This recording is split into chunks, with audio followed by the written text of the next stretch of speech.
You are now listening to Vigilantes Radio, presented by the Only One Media Group. This is the people's choice for quality interviews, celebrities and special guests.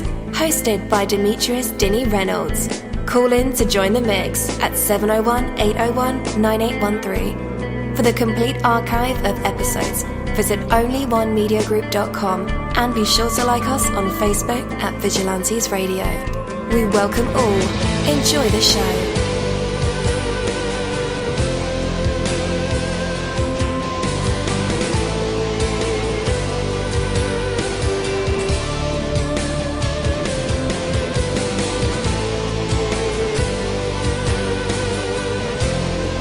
Ladies and gentlemen, please welcome your host, Demetrius Houdini Black Reynolds. Enjoy the show. Yo, welcome to another awesome episode of Vigilantes Radio. I am your host, dini-mussolini, and we have a very special guest tonight, so you guys definitely want to stick around for that. We have over 28,000 of you guys on our phone lines, in our chat rooms, on the browser, Google Hangouts, Skype, all the plugins that we use to broadcast this show. I really appreciate that, man. You guys are definitely filling up the servers, but no worries because we can house all of you guys.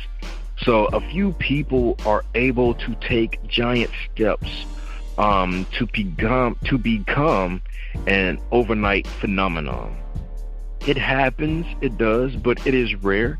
Yet everyone is able to take little steps, one after another, again and again. It is in the little steps, repeated over and over again, that great things are accomplished. Look at your own life and you'll see many challenges. Some may seem almost impossible to overcome, yet as soon as you start working on them, they begin to grow smaller. With each passing day, step by step, you begin to gain on them. And eventually, not only has the original challenge been conquered, but something even more important has happened. You have grown, you have learned, you have achieved, you have experienced, and by your own hand, you have made your dreams a reality. However great the obstacle, however ambition the goal, there is something you can do about it today and tomorrow and the next day.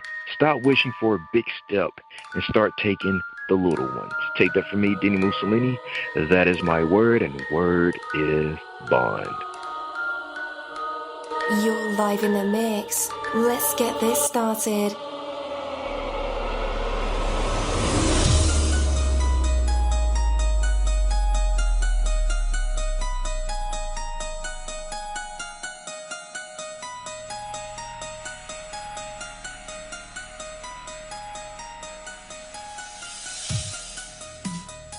Yo, hello, and welcome to another awesome episode of Inside the Music, or the book, or film, or even the business, where we dive into the minds of the people who create these marvelous things. It feels so good to be back with you guys once again. Big ups to my folks who are indigos, crystalline, or the starseeds, for my Vigilantes audience family, for my hooligans, and shout out to my people who are vegetarian or vegans. If you're in a struggle like me, we are averaging over 37,000 live listeners, and we've been at this for 5 solid years. I appreciate to all you guys who've been rocking with the kid on this journey, and we are still evolving, baby. It is all because of you, most definitely. We are the people who have dedicated their lives to music, spirituality, business, literature, art, films, and research in every aspect. And we want to allow you an opportunity to tell your story. Man, we've had celebrities on our show, from Grammy Award-winning artists, nominees, to actors, comedians, CEOs, technology revolutionaries, visual artists, from authors to professors, and vampires. Or people who think they're vampires. It doesn't matter who you are or where you come from. Come on our show and talk to me. So check it out to book your interview or to appear on my other show called Skeptics. Email me at V Radio at onlyonemediagroup.com, and that's V as in Victor. We hope to get the stories behind these unique people and give them a chance to tell their truth to us and the universe. That is Vigilantes Radio sole purpose. You know the number to dial, 701-801-9813. Share that number with your buddy right now and tell them to tune in to connect with us or our guests, or you can hop in the mix directly from our website, which is onlyonemediagroup.com. Right from the homepage, you can slap that go live button and you'll be here live in the mix and in the chat room with all of us. So feel free to shoot over some questions to ask our guests while they are here, but only as time permits. Sometimes my guests and I talk entirely too much. And as always, all episodes are available for free download, and you can grab them from either Spreaker.com/only one media group, iTunes, Player.fm, YouTube, any app from the Google Play or iTunes store, or over at our website. And that goes for every single episode that we've ever aired. Well, on this beautiful Friday night, our guest is Angelo Tha Don. What a gentleman. What a truly, truly pleasant person to talk music with. So I'd like to introduce, welcome everybody. Hey, meet Angelo Tha Don. And hey, Angelo Tha Don, meet everyone else over here in the Vigilantes hooligan sector and vast array of supporters of Vigilantes Radio. I'm stoked to be able to share this with my audience. Seriously, this guy is extremely generous with his time and answers and has a ton of amazing insight and awesomeness to contribute to your brainwaves. I mean, for those that know their rap culture and hip-hop roots, which meaning you know that I do after years of working under Russell Simmons and years of managing bizzy-bone and Bone Thugs and Harmony, and even been a touring artist myself. Well, let's just say I was blown away to have this interview come across my desk one late evening a couple of days ago, or maybe it was a week ago. These days seem to be running together. Oh my goodness, we're almost out of 2018 and about to be in the new year. I hope you guys have worked on your goals and your dreams and accomplished what you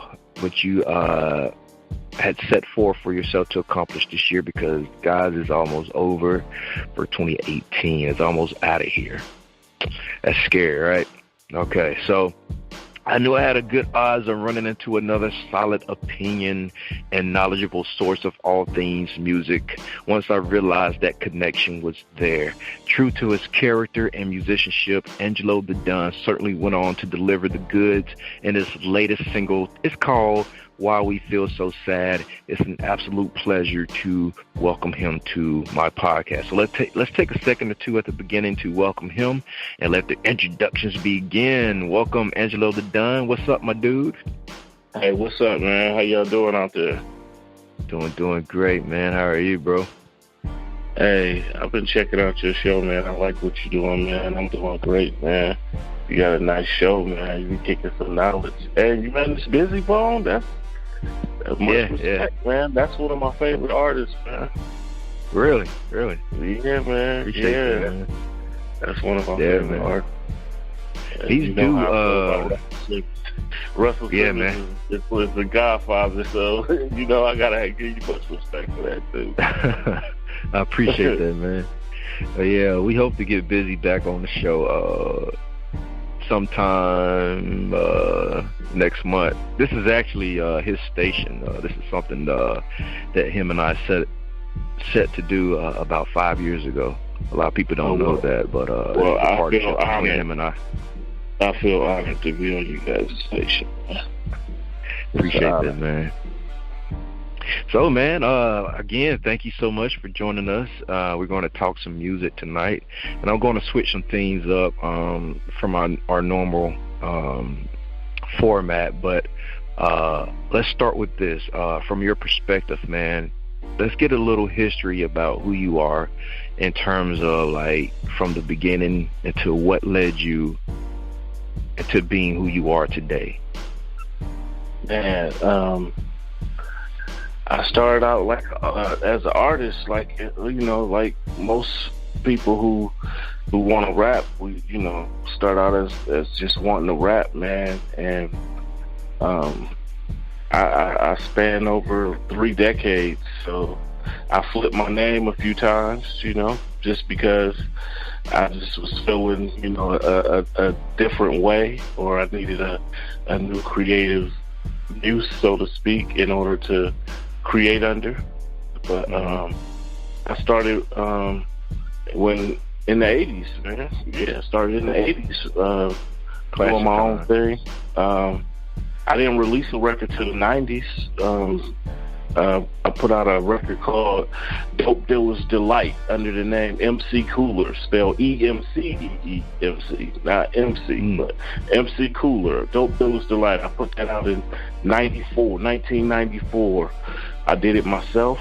At the time, I was in Louisville, Kentucky, and I just, start putting out. I didn't really look for a record deal. I had friends that sent my tapes to record companies, but as they were sending them over the years, I noticed that a lot of artists that they were coming out with were kind of emulating my style. I wouldn't say stealing my songs, but I would say emulating my concepts and ideas. You know what I'm saying? Right. And so in 93, 94, I was like, you know what? I'm going to go ahead, and I had this idea for hip-hop. And I was like, I'm going to talk about, everybody was talking about gangster stuff back then. The gangster rap was real big. And I was like, I'm going to take this dimension of gangster rap, because I was a hustler. I grew up as a hustler, surrounded by hustlers. Everybody say that now. But let's go back to 1993 when everybody was just gangster. You know what I'm saying? Right. So I was like, I'm going to rap about selling dope in every verse, every line, every hook. I'm going to make it all about selling dope. And I'm going to call it Dope Dealer's Delight to symbolize something new. As like Rapper's Delight, but Dope Dealer's Delight. And I put out Dope Dealer's Delight myself. And then I went down to Miami. What they call crack rap, really, I invented crack rap. It's documented, but it didn't penetrate culture like mainstream culture. So, you know, you got a lot of rappers out there, but underground, I put out Dope Dealer's Delight. That was the whole name of it. That's why I called it Dope Dealer's Delight, to symbolize like the first, person doing that. And then I went down to Florida to go to the Art Institute of Fort Lauderdale for music and video business, because I realized I didn't know what I was doing with my record company. I was a good artist, but I wasn't a good businessman. And I got a record deal down there with Foresight Records, which was actually was the first record company ever in the South for hip hop, MCA and all them. Yeah, I got a record deal like my first month in school or something. So let's say I left school. I left school to work on my album. I put out an album under Foresight called Scandalous. Under the name MC Cooler still. I never really liked the name, and even then, it kind of like was a name I carried from the 80s. It's like how everybody got little something now. LIL, little this, little that, little this. Back in the 80s, early 90s, it was MC this, MC this, MC this, MC this, Right. So, but I was a real MC, E-M-C-E-E, so I put that in front of my name, you know what I'm saying? But anyways, I put out Scandalous, and it made it underground like Cross Seas, all of that stuff, man. And I'm from the Midwest, so after Scandalous came out, I started my own company. I learned a lot about music distribution from Foresight, those guys, Billy Hines, Adrian Hines. They were pioneers down there in Miami. And, I came back up to the Midwest where we didn't have a lot of independent labels. At this time, it was about 97, Scandalous came out in 96. If you look up Scandalous under MC Cooler, if you Google it, you can still see the records and, pictures and stuff. Wow. And I started a group called Midwest Monopoly, and when I got back to the Midwest in 97, and we shot some videos and did our underground thing. But see, you understand, back in the 90s, You know, I was a drug dealer. Yes, I was. Like, people say that now. I don't know why they say it now, but I'm talking about the past. I was a drug dealer. Yes. So I was in the crosshairs. So back then, even though I was rapping about it, it still was kind of like a cover up for what I was doing, having a record company. Like, in real life, I never would have said, hey, baby, I sell drugs. You know what I'm saying? Back then, you hid that. You had to hide it because you were considered a scoundrel in the community. You know what I'm saying? So you had to have some type of legal business to make yourself appear to be legit. And I still was not a good businessman at the time. Like a lot of drug dealers think that just because they sell drugs, it's automatically going to translate in, hey, you can sell anything. No, you can't, because drugs sells itself. And with everything else, you have to know marketing and target audiences and write up plans, and you got to work. You know what I'm saying?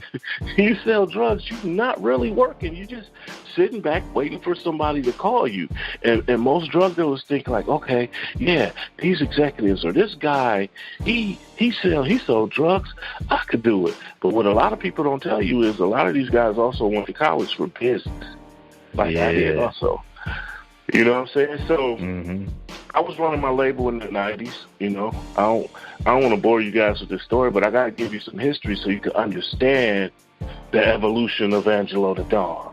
You know what I'm saying? So by the time it was 1999, I had a deal on the table with Universal, and I was planning to do some big things in the year 2000. And I ended up getting arrested by the FBI, ATF, IRS, the county. It was a whole task force. Came and got me January 6, 2000. And I ended up going to federal prison, man, for almost 9 years. It was 8 years or so. So you would think that I missed time, man, but while I was away, I started going to college, man. I started, getting some business degrees under my belt, and I started back like battle rapping in prison. You know what I'm saying? Yeah. You know, battle rapping in prison. You think that battle rapping is harsh nowadays. Now, like these dudes, they mess up and then they say, "Hold up, wait up." Like I said, and they start over. You can't do that in prison. You mess up, you done. Your turn is done. You know what I'm saying? There ain't no mess. You mess up and you start over, or the crowd's too loud, so you stop and say, "Hold on, whoa, wait a minute, y'all. You can't do that." Right. You gotta rip that dude apart straight through, and you can't. You gotta be flawless. If you mess up one time, it's everybody, he whack, get him out of here. You know what I'm saying? Right. And you in the octagon is surrounded by other federal inmates, and you know what I'm saying? And then people got hundreds of dollars betting on you, so you lose, you could die. You know what I'm saying? Because people bet on you. You know what I'm saying? But that's what I did in prison. I went to school. I battle rapped. I started writing some hood novels and stuff. And when I got out, it was 2008, and all the technology had changed, and I started learning the technology, man. I vowed I wasn't going to do anything illegal anymore ever again, because I didn't. I got the most out of prison that you could get. I got more out of prison, I always say, than Malcolm X got out of prison.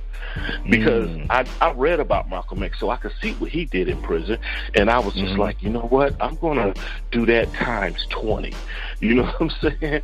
I'm going to read more books than he read. I'm going to study more about business. I'm going to study more about religion. I'm just all subjects every day. Put like this, I read a 300-page book every week for 8 years. You know what I'm saying? Oh, wow.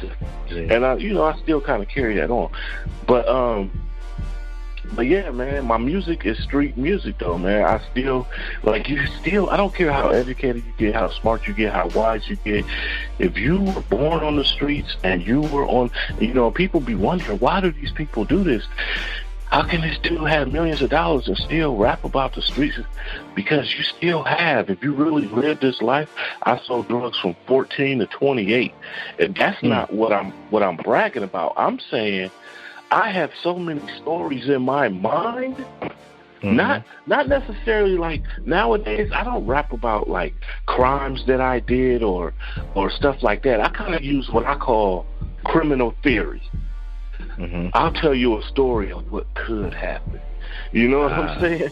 I'm not going to tell you me and this dude did this, you know, but I have so many scenarios in my head of what I know. It's kind of like, you know, if you're from, you know, I don't care what neighborhood you from, what city you from. Nowadays, the hood is the hood. I don't care where you at. It's all the same. Before the internet, everything, you know, you might go somewhere and things was a little different, this and that. But now we all speak the same. All the hood dudes are moving the same. You know what I'm saying? And you can see this when you go to cities. Everybody riding the same rims. You know what I'm saying? Because we got things like the internet, social media, and everybody's connected. But back when I was coming up, we wasn't trying to take pictures. You wasn't trying to broadcast. Oh, we getting money. We wasn't broadcasting that. Maybe you made a record about it. You know what I'm saying? Maybe you made a record, you know, but you didn't talk about like these dudes going to jail for murders and stuff, and they rapping about the murder. Nobody would have been dumb enough to do that in the 90s. You know what I'm saying? Like, it's not that deep, dude. These dudes are trying to prove that they are hood. And we were trying to prove that we was more than hood. You know what I'm saying? We wanted to escape the hood. That was the whole purpose. Maybe if I hustle a little bit, I can get a house in the suburbs and never have to come back to the projects again. You know, we didn't want to stay there. Why would you want to stay there? It's like wanting to stay in slavery. Like, I'm going to keep it real. We're free, but I'm going to stay here in sweet master porch still because I'm going to keep it real. I'm a real nigga. That's what you're saying. That's what you're saying when you know, you got these people who grow up in the suburbs, good families, and then they get killed in the hood there because they're gangbanging and their families don't even know. I'm like, if you born, you know what I'm saying, man, you understand what I'm saying. But I had to learn the technology, you know, and I came out, I called myself Indiana Stone, spelled ENDYANA STONEZ. And I put out an album called King of the Midwest because I was one of the first rappers. I was the first rapper to ever say I'm from the Midwest. You know, in the 80s and part of the 90s, most people in the Midwest didn't even know that our section of the country was called the Midwest. Most people didn't even know. You didn't even hear, you think about it, like probably until Nelly, you didn't even hear too many rappers say Midwest. Bone Thugs mentioned Cleveland. You know what I'm saying? They mentioned some stuff about Midwest. That was in the 90s, but it was sprinkles here and there. But if you think about it, all the top, when I say top, I mean top selling rappers came from the Midwest. If you look at the first female that went platinum, Brat, she's from Chicago.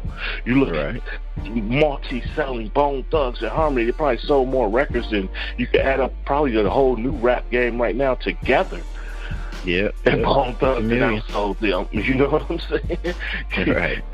You look at you look at Kanye West, the most Grammys ever. You know what I'm saying? You look at Eminem. You look at Nelly. You look at you take those artists alone right there, and you pretty much got a whole. You know what I'm saying? Top shows. You know, more than the top shows in New York and LA. You know, those are amazing. It's funny you say that because we look at New York being the mecca of music, but if you look at the record track, the Midwest always had more record sales. If you could go back to Motown, Detroit. If you really think about it, you know, and I always tell people this and they get mad at me, but I'm gonna say it. Hip hop, as you look at how Detroit was, and a lot of people don't know this.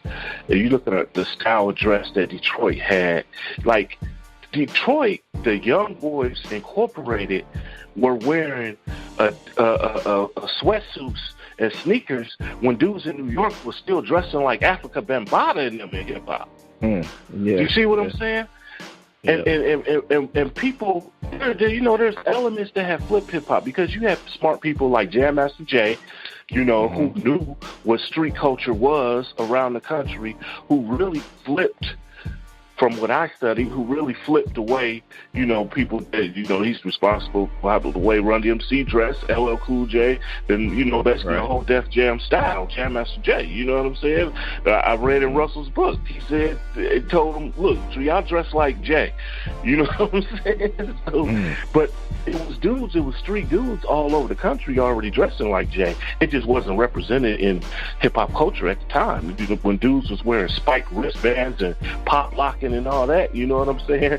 That's what people were wearing. But you look at the music of what people were sampling, it was all Midwest R&B from Detroit, Ohio. All, you know what I'm saying? Everything that was sampled was running through Motown and stuff. All those break beats, and you look at all those albums, man. Those albums got Midwest written all over. Yeah. But so we've been influencing the culture, but they don't give us credit because the buying market also is Midwest. You know why? Because everybody markets to the Midwest. The LA, the California markets to the Midwest. The East Coast markets to the Midwest. The South, they market to the Midwest. You sitting in the Midwest back in the 90s before the internet, and you go in a record store, there was no territorial stuff. You probably bought, I'm going to buy LL Cool J, I'm going to buy NWA, and I'm going to buy Luke Skywalker today. You know what I'm saying? You bought all of it. We were consuming all of that stuff, man. We didn't have no we're on the East Coast. It was like, I'm gonna buy East Coast records. You know what I'm saying? So we got influenced by everything. So that's why you get a lot of well-rounded artists from the Midwest right now. You know what I'm saying? That can adapt. You look at Kanye. He can make a party record. He can make a conscious record. He can make a lyrical record. He can make a hustling record. He can, you know what I'm saying? Because he got influenced by so much. You know what I'm saying? So as Indiana Stones, I put out King of the Midwest because, it represented me as going through my struggles and looking at the game, how, like I said, like when I had that idea, I put out Dope Dealers Tonight, and years go by. I put down 94. I go to prison in 2000. They're still talking about hustling, selling dope. I do 8 years. I get out. They're still talking about hustling and selling dope.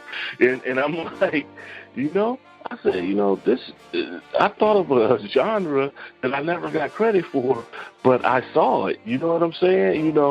And I did document it, so it's like, okay, I put out King of the Midwest because everybody was, T.I. was like King of the South, Jay-Z was going to make King of the East Coast. I said, nobody's even claiming King of the Midwest. Somebody could have claimed it before me. Like, I could say Eminem or bizzy-bone, Bone Thugs could have said they was King. Nobody was saying it or claiming it. You know what I'm saying? So I said, I've been doing this before I even heard of anybody. Like, before I even heard of MC Breed, people was rocking in my music and where I'm from Indiana. You know what I'm saying? And people say, if you think about these Indiana states, you've heard of a lot of people, but you ain't heard of nobody from Indiana because the main dude, me, I went to prison. You know what I'm saying? So, right. And it's a lot of other dudes out there that's doing it, but we don't have a big outlet in Indiana. We got our own scene, but we don't have major labels running through Indiana and stuff like that, So I always had to be independent, man. And, for a while, I took a break off music. This was in 2011. Let's go 2011. I took a break off music, man, because I saw that rappers was getting killed and street rap scene was turning into the dope game to me. You know what I'm saying? It was like, these dudes is acting like they got something to prove, and this was supposed to be something we could do to get off the streets, and they're trying to turn it into the streets. You know? So I said, I got some business degrees. I'm going to do some other stuff, man. And I started a trucking company, real estate company, all that. But I still recorded. I still have my studio. I still recorded. I still kept up with technology. And then one day, man, I just said, you know what? I'm gonna repackage everything. I'm gonna flip my name, because my name is Angelo Williams. I always wanted to use my real name. I said, I'm gonna be me. I saw music changing so much. I said but I'm gonna just say the Lil Yachty, right? I'm nothing against Lil Yachty. These dudes can do whatever they do. Like, everybody can sing all they want. They can use auto-tune all they want. That's been in hip-hop. You look at MC80E, I'm Your Bass, Mechanic, vocoders, all that been a part of hip-hop. Tupac, California Love. We just had Roger Troutman and them doing it. You know what I'm saying? So that's been an element of hip-hop. It's just everybody gravitated to it because it's easy. Period, point blank. It's easy to get on there and sound like you can sing and do a melody, so anybody could become a part of the game and do that, and that's cool. Everybody's welcome, man. I'm not a hater, but what I'm saying is I gotta be me. You know what I'm saying? So I said, Angelo Tha Don. That's me. That represents who I am at home. It represents who I am on the streets at home. It represents who I am at home with music, the respect that I get from the younger generation at the crib. And it's like my real name, call me Angelo. And I said, I'm going to do music what I like, you know. And because I always thought, like, you know what, Ice Cube got to wait until Scarface come out with a record to hear something that he probably liked nowadays.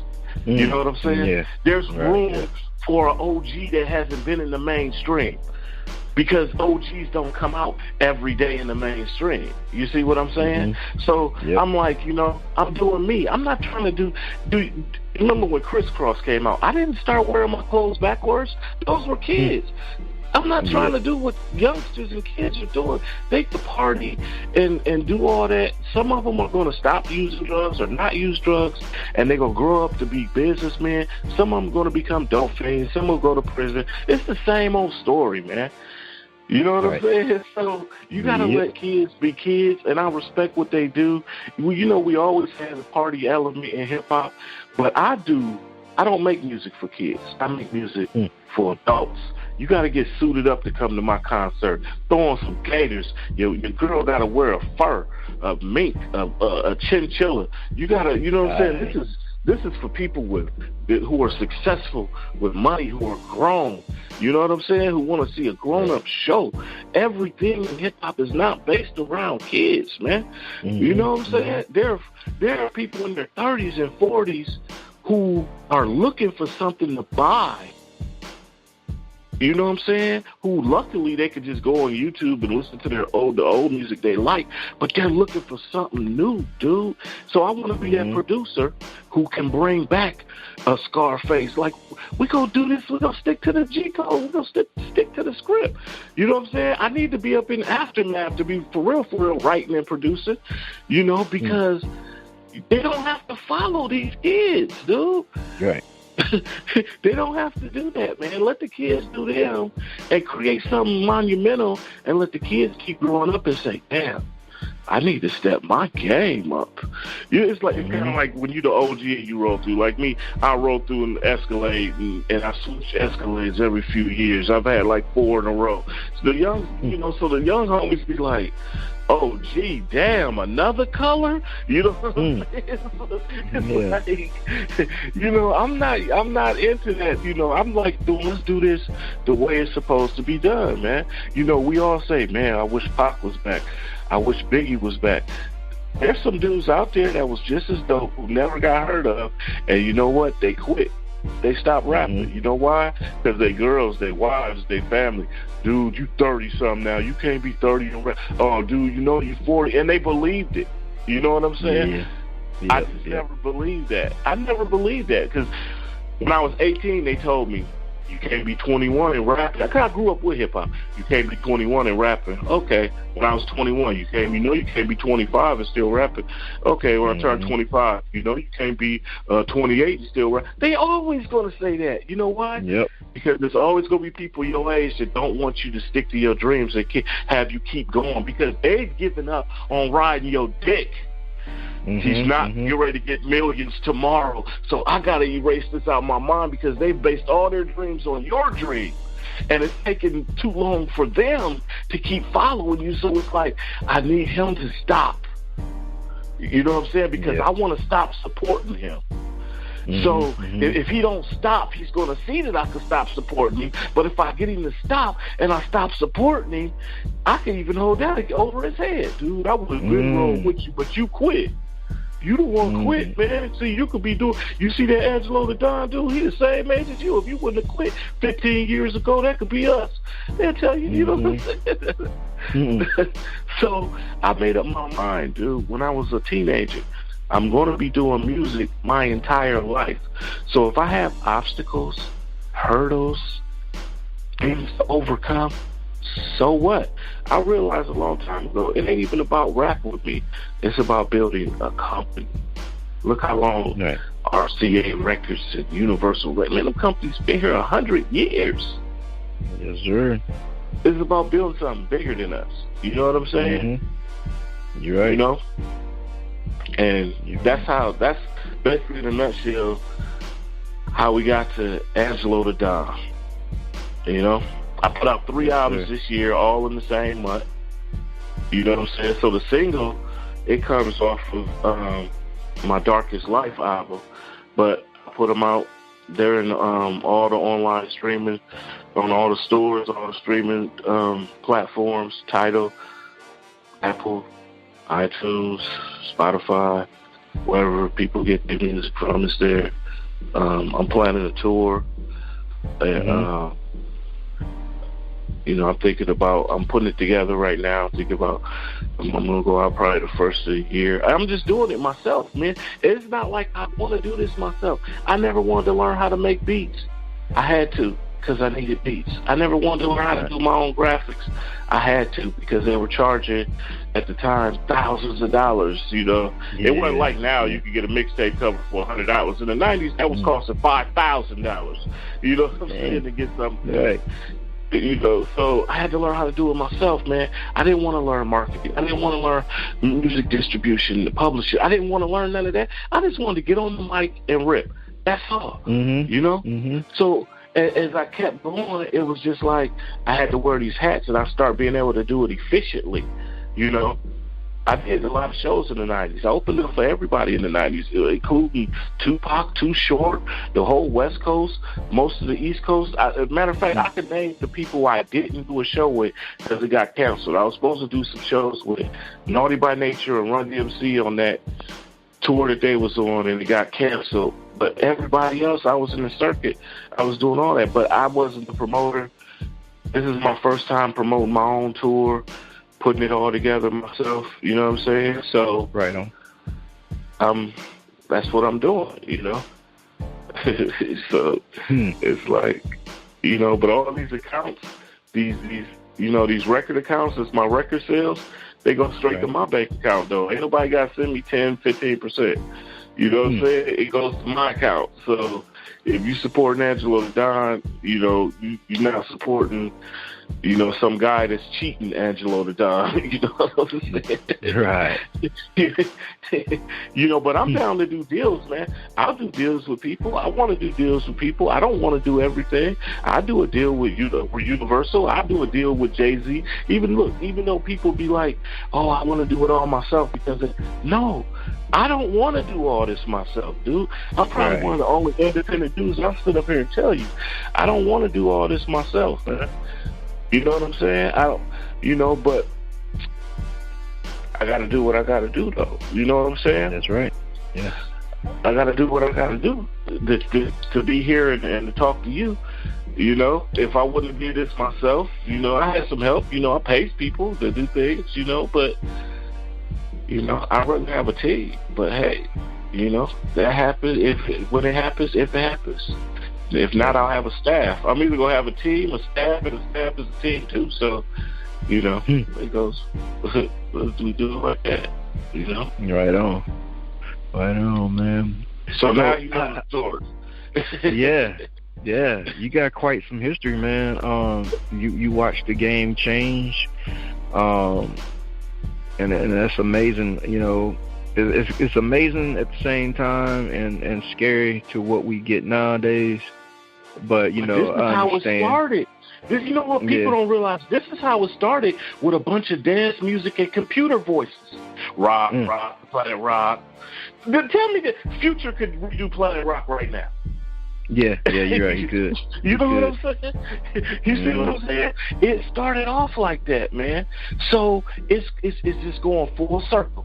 Then somebody's going to come out with some lyrics that's so ill, it's going to make everybody want to rap like that. But because if you look at the white rappers, they have Eminem. So the white rappers are focusing on lyrics. You see what I'm saying? Exactly. It's the black rappers. It's like two separate rap games going on now. You got these white rappers doing stadiums and selling millions, and we don't even hear about it because we're not even paying them no attention. I started paying attention to them. I'm like, these dudes are doing stadiums, and the black dudes are acting like they running hip-hop, still doing clubs and singing. You know what I'm saying? And you know, you take a dude like Macklemore, who got all these white fans, he's doing stadiums around the world, and we don't see one. We don't really see black coverage in our hood. Like no black dude. Like, I went to that Macklemore show. You know what I'm saying? So we not even paying. We're discounting. I'm gonna be real with you. As black people, we are discounting the white rappers. You know what I'm saying? Oh, yeah. And they are actually pushing the culture lyrically in the mainstream. I'm gonna say, I don't discount the rappers that are on YouTube, because YouTube is the new underground. You know, back in the day, we circulated tapes, and it was like, check this dude out. And that's why a lot of dudes that people want to hear are not coming up, because people don't do it the same way no more. It used to be like we distributed Dr. Dre's tapes. It was like the Underground Railroad, check this dude out. Oh, damn, this dude from Compton. Oh, my God, let me dub that. You know what I'm saying? Now, we sit up there and be like, oh, yeah, he dope. That dude dope on YouTube, but he's not getting played on the radio, so he can't be that dope. No, that means nothing. Because he's not getting played on the radio, he's dope. Right. You know what I'm saying? Remember the song Ice Cube made, Turn Off the Radio? Remember, like on my new album, I got a song called Fuck the Radio. You see what I'm saying? Excuse my language. You know, I don't know. Okay, we can do it. Okay. I got a song called Fuck the Radio. You know why? Because the radio ain't did shit for me. Exactly. You know what I'm saying? I mean, I get on podcasts. You know, I've been on a few radio shows, but what I'm saying is, at this stage in the game for me, dude, I don't have to kiss no ass. I don't have to. I'm gonna do business with people I like. You know what I'm saying? I'm gonna build those relationships. I'm not gonna make songs like, I feel I gotta make this type of song so people accept me. No, I'm doing what I like to do. I got enough knowledge of hip hop to know what the game needs when it need it. And that's what I do. I fill in the void. I feel there's no new OGs out here that's that are like in mainstream, so I'm pushing myself further. You know what I'm saying? And you know what I'm saying? And I'm not trying to mimic nobody. I got influences though. I'll give you some of my influences along the way. Let's start with Rakim, LL, Big Daddy Kane, Cool G Rap. Then we can go to Ice Cube and Ho and WA. Down there, anybody that ever did anything with Dre, I'll say that point blank. That's all perfection to me. Rap-A-Lot Records, Too Short. You know what I'm saying? Pac and them, Jay-Z. You know, I got a lot of respect for Jay-Z, Nas, Biggie. Like today, who do I like today? I like dudes like Kanye. I still call him a today rapper because he's there and they still talking about it. I like Kanye, you know, and you know, Kanye is responsible for everybody singing, because when Kanye came out with the singing albums, that's when everybody said, you know what, I could do a whole album with auto-tune. You know, you're right. It was like fad stuff at first, and then when Kanye did it, it was like this was a lyricist who made that, and really, he kind of spit a lot of rappers like off his trail. So now he can make a lyrical album tomorrow, but all the dudes who's following him probably can't even do that. You know what I'm saying? Who follows the auto-tune stuff probably can't do it. You know what I'm saying? So you're right. But I like rappers like The Game, man. The Game. Oh man. Man, The Game is, to me, he's underrated. But I like 50 Cent and The Game. You know what I'm saying? I don't know. You know, I be seeing people, they even like The Game. No, I like 50 Cent and The Game. Like, I feel like 50 Cent and The Game was one of my worst upsets of two people who fell out that I felt like, oh man, y'all broke the chain. You know what I'm saying? Like, like y'all broke the chain. Like y'all didn't even have to even talk to each other. Just keep the business going. You know what I'm saying? Like, exactly. You know, 'cause if I was in that position, I look at it like this, man. Let's say tomorrow 50 Cent calls you up and say, man, I heard your podcast. Who's that dude, Angelo Tha Don? I listen to his music. Get me in touch with him some type of way. You know, my number is 260-440-9992 for anybody who want to book me or anything. But on another note, I'm loyal to whoever, how 50 Cent is loyal to Eminem and Eminem loyal to Dr. Dre. And you know what I'm saying? Like, I believe in loyalty even if you guys don't want to do business anymore. We still cool. You know what I'm saying? There's nothing that nobody can do. I'm so much on this thing, dude. A dude probably could hit my girl, and I'm like, oh, well, you know, that's just how hoes are, man. Ain't no problem. You know what I'm saying? That was her. She was supposed to be faithful to me. You know, I'm expecting no nigga to be, you know, but a business is business with me. You know what I'm saying? Right. Like, now, unless a person is taking it there on some street shit, but, you know, even then, I tell a dude, if I don't want it, I don't want it. And the street nigga gonna tell you, well, nigga, you still got it. Okay, well, I guess I got it. I got to deal with it then. You know what I'm saying? But my thing is, I'm here to do business. I'm not trying to be beefing with no dude. I ain't trying to be talking about nobody on the internet. I'm not trying to be. You remember when Drake came out? He said, "If you diss me, I'm not even gonna say nothing." I feel like you still shouldn't have said nothing.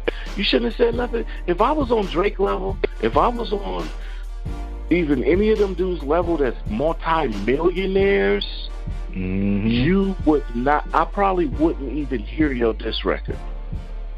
You see what I'm saying? Like, I would listen to it and laugh and keep it moving. Like, I would not even waste my energy on that. Because people will put you out there because they want to see, it's the social media age, they want to see a brawl, they want to see a fight, they want it to turn into some drama, they want you to entertain them in a reality show way. You know what I'm saying? And they'll put that battery in your back. Oh, you gotta do this. First of all, how you gonna ruin my career if I'm sitting on millions?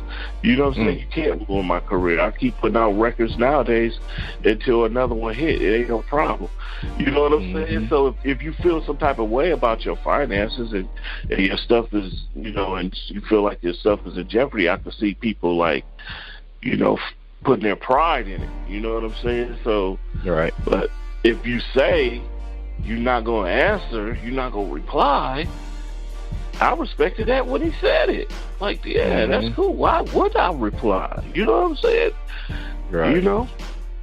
Jealousy is jealousy is a legitimate thing nowadays. That's like, it's cool to be jealous of people nowadays. You know what I'm saying? Like, you know, the women are jealous of each other. The dudes like, look at his chain, look at his car. They don't even care if the car in the video is rented. They mad you in the video with the Bentley, even if it's not yours. You know, you know what I'm saying? You know, we would laugh. Oh yeah, he rented a Bentley. You know, or your crew will rent the Bentley for the video and keep it under wraps. But nowadays, like, people mad because they can't even afford to rent the Bentley to put it in the video. Right. Man, you're right about that. But yeah, man. Angelo, how important is the feedback from your fans? Man, I want people to know that, like, they could come on Instagram, Twitter, any of that, and or when they see my songs on YouTube, comment. Like, you could tell me I don't really like that song. Tell me what you don't like about it. I'm not necessarily saying that I'm going to change up and crap. I'm not making custom-made songs for people. I'm like giving you stuff that's in my soul. You know what I'm saying? And I'm giving you stuff that I think some people that was in my predicament and who never were in my predicament might want to hear. You know what I'm saying? I don't really look at my music as like I'm doing it to, like, a stage performance is entertainment, but I kind of make songs, man, that I'm not really trying to make you dance. You know what I'm saying? But I like my beats to be knocking. It's like music you get in your car and you roll around and you listen to. You know what I'm saying? And right. If you happen to want to play it at the party because it's your thing, cool. But I try to make stuff for people to analyze, because I'm giving you real stuff, man. I'm not making up. I don't even like using metaphors, dude. I like giving you some real, I like thinking of real stuff. You know what I'm saying? Mm-hmm. I like using real direct words, and to me that is kind of, you know, that's the type of, you got a lyricist who could say he could compare everything to everything. He used metaphors, similes, but then maybe he can't give you a straight up conversation song where he's not, you know what I'm saying? He's not using a metaphor or a simile, but you got to put words together. Like, if you listen to my stories, I'm putting regular words together without trying to overly colorify the words, but using the lines itself and the direct prose, I call it. You know what I'm saying? And and delivering the story and the whole entire, you know, I try to make the whole entire song all about the same thing, you know, and not really go off track. I'm really giving people lectures on stuff, you know what I'm saying, but doing it in a dope way. So anybody that wants to, that, you know, that, and that's the perspective they need to listen, that I want people to listen to it. But yeah, comment.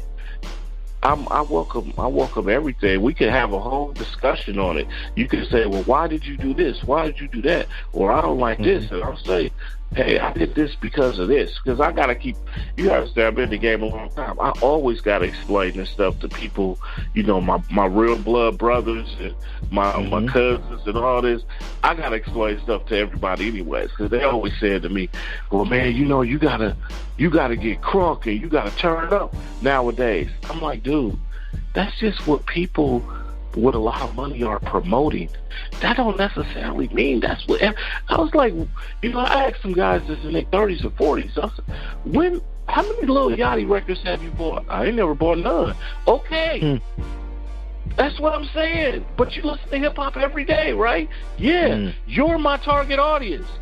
I'm not looking for the people who are buying kid records. You know what I'm saying? If you like Nas, if you like The Game, if you like pop, fuck with me. That's what I'm saying.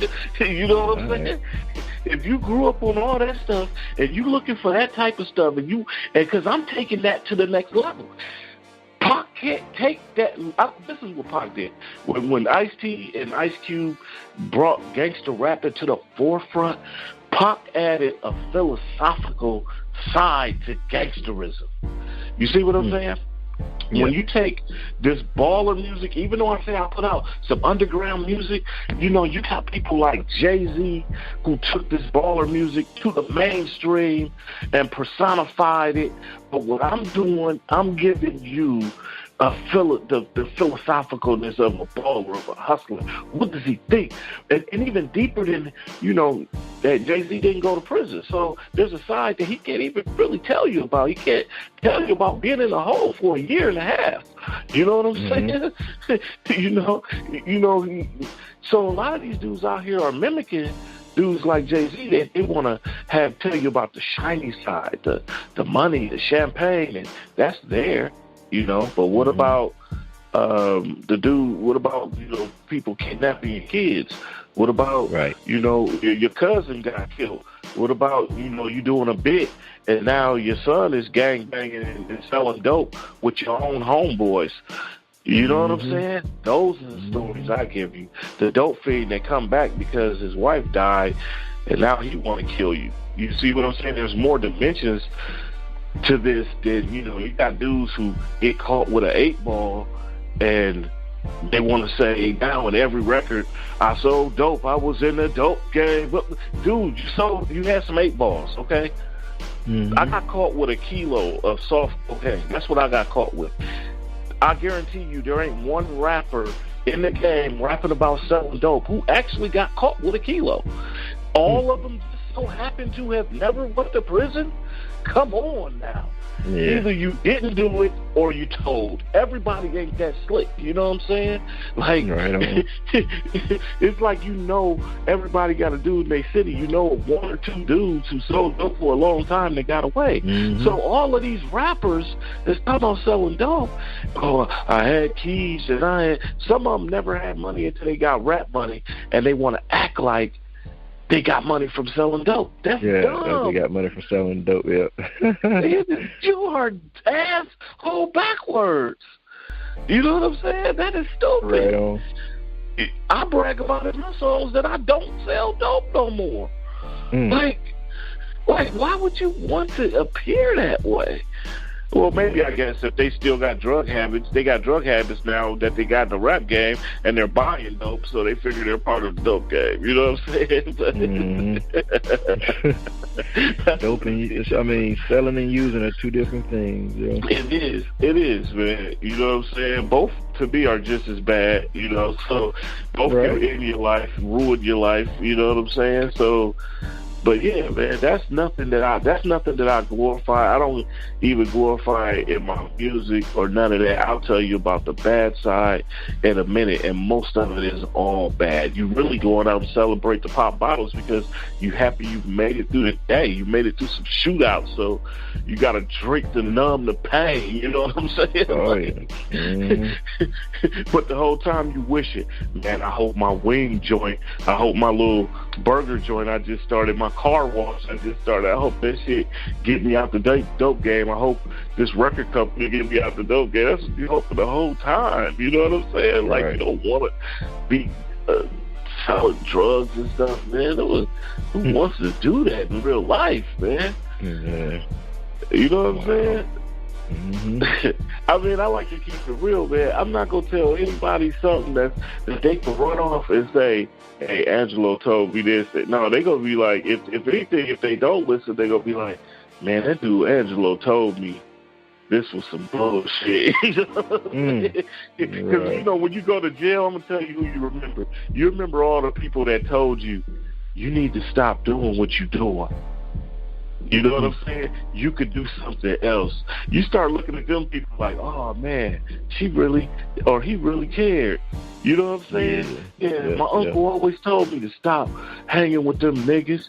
And you know what I'm saying? You remember those people, and those are the people you be like, dang, you might not see it when you're in the middle of the game because it's like a sickness, man. It's like a mental health sickness. Like a drug dealer needs to go to counseling when he want to stop, because you get used to a certain amount of money that comes in so fast that everything you do after that is spoiled. You know what I'm saying? Like, you could go work a job and make $2,000 a week, and you gonna be thinking, man, I used to make this every 5 hours. You know what I'm saying? It's always, nothing is never going to be enough for you after you sell dope. You have to I had to reprogram my mind to say, look, you did that. That was some out of the ordinary part of your life. Be happy you touched that amount of money. Now you know what you're working for and what you can do. You know what I'm saying? So it was like, well, we're not going to go down that road anymore and do that again, because there's all types of traps and booby traps, and that's what they should call it, the booby trap, not the trap. You know what I'm saying? A booby trap was set up on purpose. You know, this is an intricate trap than just a regular trap. You know what I'm saying? So But yeah, man, I'm just here to do music, man, and I'm here to do it the way I want to do it. Because I said, okay, if I got to do all this myself, I came to the conclusion, I'm going to do it the way I want to do it. It's my money. I'm invested in it myself. You know what I'm saying? Yes, I'm selling a product, but at the end of the day, it's art. You know what I'm saying? And the artist is supposed to see something that maybe the patrons don't see. Yep. You know what I'm saying? It's up to the people observing the art to get their mind adjusted to where the artist was when he made that piece of art. You know what I'm saying? Not for the artist to say, hey, let me, you know, unless he's doing some corporate stuff, you know. Right. You know what I'm saying? I mean, you know, that's another thing. But when you talk about making some art, that's the perspective I want people when they listen to these albums that's out there right now. I want them to listen like, okay, I'm telling my story, you know, and it's similar to some people's stories, but it's different. I'm like Scarface if he went to prison and you just now hearing about it. What if Ice Cube just now came out tomorrow? You know what I'm saying? Right. And he don't have none of the money. He don't have not nearly none of the money. He never made no movies. He just got all the movies in notebooks right now. He still got Gangster and Dope Man in the notebook right now. You see what I'm saying? He come out today and he want to do what he does. That's who I am. You know what I'm saying? He's still dope. Ice Cube is still dope no matter when he come out. You know what I'm saying? You just you never heard of him. So that's the perspective that I'm bringing to the table. It's like, that stuff that they doing is cool. I hear the same content even when dudes doing auto-tune. They all still got the same hood platform, the same hood content. They still talking the same ghetto stuff that everybody else been talking. They still talking about cooking dope with a Uzi. You know what I'm saying? They still talking the same stuff that Eazy-E was talking. You know what I'm saying? It's just the deliveries, man. And once people, because that's why I can respect people, man, because I don't judge you by your delivery. I listen to what you saying. You know what I'm saying? Like, your delivery is just like, that's really where your art kind of comes into, of being a recording artist. That's like your brushstroke. You know what I'm saying? When you a painter, like, so you get past a person's delivery, you know, and listen to the story, and then I see, okay, I can relate to that, I can dig that. You know what I'm saying? So I'm kind of not, I wouldn't be like a good music critic because I'm always trying to understand where a person comes from when I hear the song. Yeah. You feel me? I'm not just, oh no, that shit whack, get that shit out of my face. Now, there's music I don't sit there and listen to every day. You know what I'm saying? Like, but if people say, oh, hey man, check this song out and tell me, you know, what's up with it, I'll listen to it. And I may give them a critique like, oh, you kind of offbeat on certain parts, but I see what you're trying to do. But we talking about the structure and the deepness of the song, I'm going to listen to it, you know, and I'm going to be like, oh, I feel where you're coming from. That's just how I am, because over the years, I couldn't afford to be a hater. I couldn't afford to say, oh, I don't like this type of rap. Oh, the rap game is dying because I'm not in it no more. You know, that's really what people say. Like, oh, hip-hop is dead. It's dead because you don't want to listen no more, or you don't want to go find a new dude to promote because you're tired of promoting people and you salty about your own career. Them the only, you know what I'm saying? Hip-hop is more alive now than it ever was. Yeah, I think so. Probably 6 out of 10 black dudes rap or more. You know what I'm saying? It used to be that was a special thing. Man, an MC used to be a special thing, like a minister or a prophet for real. Like, if you could rap, like your whole family would be like, yeah, my nephew, he rap, and whoop-de-whoop. Now it's so many people rap that it's like, you know, oh man, can I, you know, women be like, can I be the nigga that don't rap, please? Yeah. You know what I'm saying? There's so many rappers, man, but it was like that with basketball one time too. It's just like everybody wasn't trying to be in the NBA though. They just went to the park to play all the time. You know what I'm saying? So we gravitate towards things that we like to do, man. And I think it's easier for people to record nowadays. It's easier for them to put it online. So it's easier for people to get involved in it. You know, in the 90s, you had to spend thousands. If you had a studio, you were spending millions to build that studio. You know what I'm saying? Equipment costed. You was not buying equipment with less than $10,000 in the 90s. You know what I'm saying? So now you can just have a laptop. You already got a recording program that came on your laptop. You could upload stuff for a few dollars and put it in every store. And a dude could take off. And he never even he just was doing it for fun. You know what I'm saying? So we dealing with a whole different thing now, dog. And a lot of hard-working artists are like, how did this dude make it? How did this dude make it? But you got to take into consideration, the wackest rappers always worked the hardest. Always. You know what I'm saying? They called MC Hammer whack, but Hammer was working harder than anybody. You know what I'm saying? And they'll pay. They pay their dues.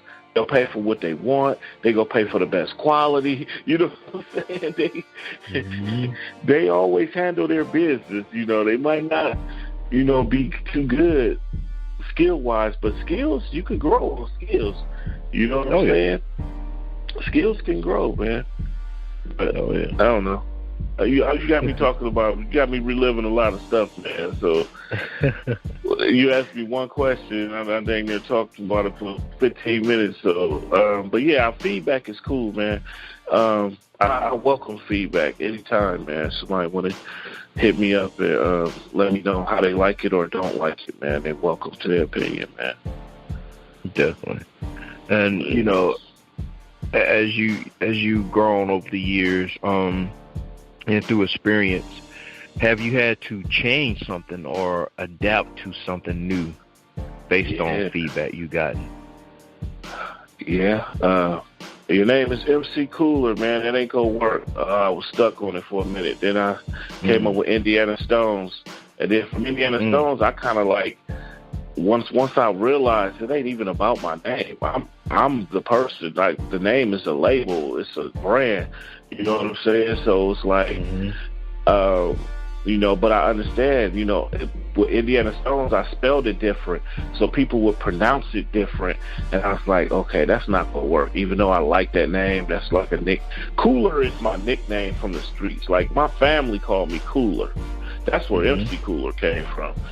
People still call me Cooler to this day because that's the name I had when I was a kid. And Indiana Stones was like my hustler name that dudes out of town gave me because it was a spin-off Indiana Jones, so it was like Indiana Stones. It was kind of like my code name in the dope game. You know what I'm saying? And, so, like, Angelo Tha Don is probably like my first time really making a name for myself. And really, my mom gave me the name Angelo. But, so yeah, I kind of adjust with that. And I keep my, I stay constantly writing songs so that, I don't feel like I get rusty. Like, I could go from Too Short to Twister.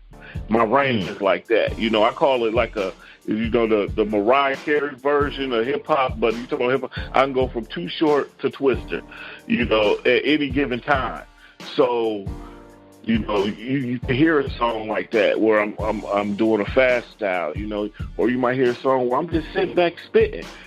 I came up doing different types of music. Like, I used to make, when LL Cool J was making love songs back in the day, you could make a love song, you could make all that. I grew up doing all that, but then as I got experience in my own life, I started making songs based off of my own grown man experience. You know what I'm saying? I don't make too many love songs now because I don't really listen to love songs.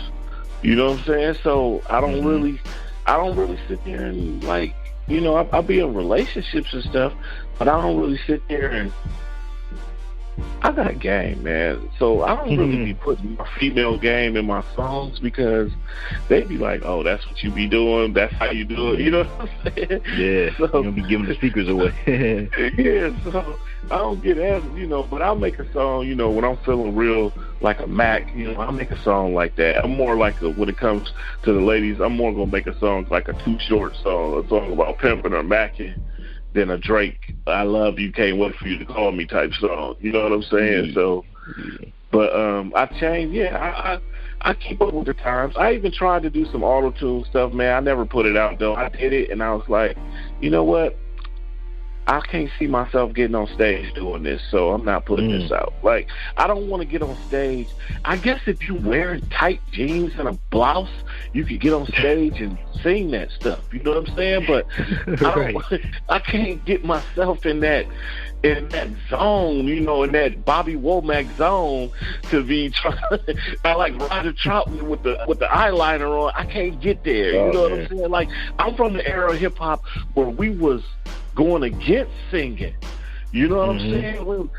Like LL and them was like these R&B suckers. We was in competition with singers because the radio stations didn't want to play us. And now they're doing it again. They're turning everybody into Michael Jackson and Prince type dudes. In a minute, you're going to see dudes you already seeing these perms coming back, and you know what I'm saying? And they starting to wear blouses and tight pants. All of this happened before. This was the reason for Def Jam. Def Jam put a stop to all that shit. If it wasn't for Def Jam, black men in society on the mainstream would be just as gay as they was in the 70s. I'm not saying they were gay, but they look gay as hell. Yeah, you go back and look at them Earth, Wind and Fire outfits on them albums when they in spandex one cat suits and come on, man. Yeah. You see what I'm saying? But then when Run DMC came with the hard Levi suits and the Adidas shell toe Adidas, and it gave us our masculinity in the mainstream. And right now, they're reselling that old image. And it's, but we live in a world where, people are embracing their homosexuality, so I could dig it. You know what I'm saying? That's whatever floats their boat, they can do that. You know what I'm saying? But I'm more on the Run DMC type thing, man. I'm still there. You know what I'm saying? And I'm not gonna stop wearing shell toes because another dude is wearing some leggings. I'm not, you know what I'm saying? I can't, you can't take that picture and then 20 years from now, people gonna be mad that they ever wore them leggings, dude, because you know how things flip. When that gets old, they're gonna start promoting the other type of hip-hop, LL Cool J type stuff, Run DMC. It's going to be back hardcore masculine. All Drake got to do is put his sports in one album and everybody going to follow it. With the intro, look at these bitch-ass niggas, blouse-ass, shirt-wearing ass niggas, legging-ass wearing niggas. You know what I'm saying? One of them records come out. And everybody gonna look gay as fuck, and they gonna feel gay. You know what I'm saying? And they gonna be wondering why is my stuff not selling no more? Because you fell for the fluke. You can't fall for the fluke, man. It's certain things that are standard. A football jersey is standard. Why? Because football is there. You know what I'm saying? It's certain things about hip hop that's standard that you cannot change. You know what I'm saying? Because it's stuff that's everlasting. You get people talking about, why is everybody buying Jordans? Because it stands for excellence. Like, no matter how much the new generation want to hate on it, if they really go back and watch every game that Jordan ever played, they would wear them Jordans with more pride. You know what I'm saying? Like, I think so. Yeah. They be like, you can't say this person better than Jordan. Look, dude, you have not even seen Jordan play. There's a reason why that shoe is standard. There's a reason why You can say anything, but Jordan led the league in what, scoring and defense. You know what I'm saying? Block, steals, everything. But yeah, man. I always make adjustments, and then the technology is the biggest adjustment, man. I went from tapping on drum machines to using tapes to record, you know what I'm saying, to using hard drives, to using computers, you know what I'm saying, and I kept up with technology, and that's why you don't get a lot of OGs out there doing their own stuff, because they may not have kept up with technology. I'm up on technology like a 14-year-old. You know what I'm saying? Yeah, I got a Note 9. I need that. I got the top phone. I keep the top MacBook Pro. I keep, you know what I'm saying? Right. So I need to be able to work, because I love, man, this is the era. This is the best era to me, man, for hip hop, because you got to think about this, dude. Do you know how much time I would have had to spend on the phone talking to record stores and distributors to put my stuff in the store? You know how much time we spent taking a flyer and putting it on people's car to promote a party? Like, what I'm doing now with my stuff, I'm mixing the old way and the new way. You see what I'm saying? Like I don't really print up CDs no more, because they don't even make cars with CD players anymore. So, I know some people want those hard copies, but the very fact of not having an inventory, to me, dude, that's beautiful. I don't have to order all those boxes of CDs, man. I could just put it in the store. Like, if you want a CD, just download the song and burn it on your computer. How many times you want to burn it? Exactly. You know what I'm saying? Like, I'm putting together a website now, and then I'm going to put the covers on the website with the credits for you to be able to, like, download that if you want it. You know what I'm saying? Like, I'll do that, but I'm not going back to unless, I'm thinking about doing vinyl, because vinyl is coming back, So, I never really was part, you know what I'm saying? So, I be seeing vinyl in bookstores and stores and stuff, so new records at that. So, vinyl is something that's cool, because every DJ, I feel like every DJ gonna give you some play. You gave me some vinyl, because what DJ is gonna turn down vinyl? Exactly. You know what I'm saying? So, but yeah, I changed, man. I changed like that, but there's certain things about myself that I can't compromise. Like, I can't go from being gangster to being, I guess I could. People do go from being gangster to being something different. I'm more intellectual, but I'm not gonna, like, follow kids. I'm not gonna do stuff because kids are doing it and having their own fun. You know what I'm saying? That's them. Have fun. Y'all have fun. You know what I'm saying? But we got the grown-up party in here that you not really allowed in. You know what I'm saying? Like, these dudes now, they want to go party with the kids. Like they know what's happening. Since when do kids know what's happening? Like, pop pills with them and everything. You go tell them that it's dumb. Like, what are you afraid to be an adult? Like, that don't make sense to me, man. It don't make sense, man. And I'm not gonna let that make sense to me. So, but technology changes, man. I keep up with that technology, trying to stay ahead of it. Like, right now, I'm focusing on, like podcasts, man. Like, I think a lot of people underestimate podcasts besides the younger generation. You know what I'm saying? Like, they're growing up with podcasts, but a lot of OGs, they're not thinking about no podcasts, man. No. You know what I'm saying? Like, so I feel like, hey, I want to holler at all the people that got podcasts, because I feel like, the hip hop podcast is where the real hardcore fans, like, your fans are real hip-hop connoisseurs. Even if they're younger, they're real hip-hop connoisseurs that know their history. You know what I'm saying? Like, all the young hip-hop fans out there and connoisseurs are not naive to hip-hop history. You know what I'm saying?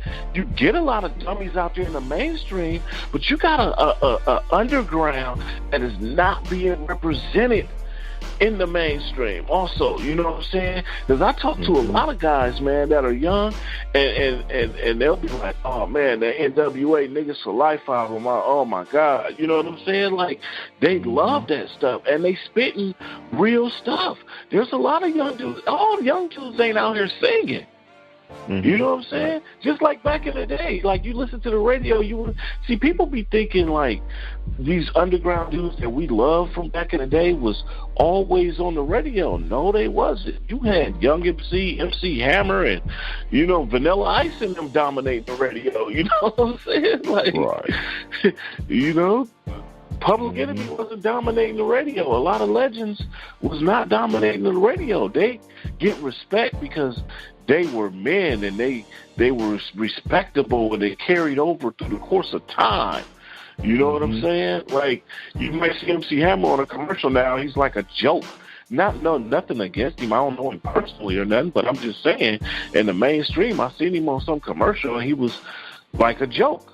But to the serious hip-hop minds back then, he was a joke then. You know what I'm saying? But people was like, man, Hammer making money, man. You had them people that Hammer making money. Yeah, and that's cool. But the element that they took out of hip-hop was whack. You can't call stuff whack no more without being called a hater. And just because you say something is whack don't mean you hating on somebody. You just, there just have to be safeguards in there for the quality. You know what I'm saying? And so it's like, it's cool if you don't like something to say, that's whack, that's whack, that's whack, that's whack. You know what I'm saying? Right.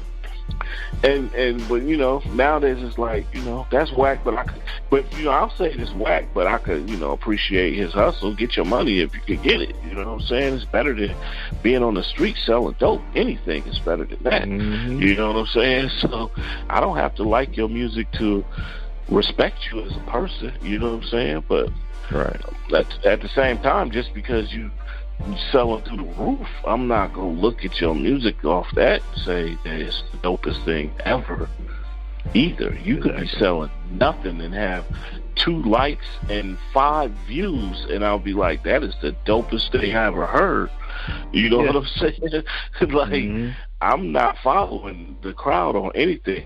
I'll follow the crowd and see, I'm Tekashi 6ix9ine. I'm sure you heard of him, right? Oh yeah. Everybody was dissing this dude, right? And I was seeing him on the internet. I was like, yeah, he got a little weird look to him, But everybody was dissing him so much, I went to YouTube and I listened to his music, and I said, oh, this nigga is hard. I said, this nigga got some hard shit. Like, this nigga was I like hardcore music, dog. And I don't care what nobody say. They looking at him like, oh, he young, he light skinned, what kind of gangster is him? I don't care. He's talking gangster shit, even off record. So, you know what? He is a gangster. You know why? Because he want to be a gangster. That's what at one point, nobody born out the womb a gangster. You wanted to be a gangster. And he done told the whole world that he's a gangster, and he's a gangster now because he said he is. You define who you are. You know what I'm saying? I don't care how light-skinned you are. If your hair is purple, pink, and blue, if he said he's a gangster, he's going to attract that, and he's going to deal with it, and that's what he's doing. You know what I'm saying? And at the same time, when I listen to his music, I've lived all that stuff. I listen to his music. I'm like, this dude hard. I could listen to him more than I listen to a lot of dudes. I'm not saying I'm gonna go grow my hair and dye my hair. You know what I'm saying? He's an artist, but don't nobody say nothing when George Clinton do that though. Yeah. See, all these gangsters got a problem with 6ix9ine and his hair because he look weird, this, that, and the other. But he got tattoos on his face, but don't nobody say nothing when George Clinton got colorful hair.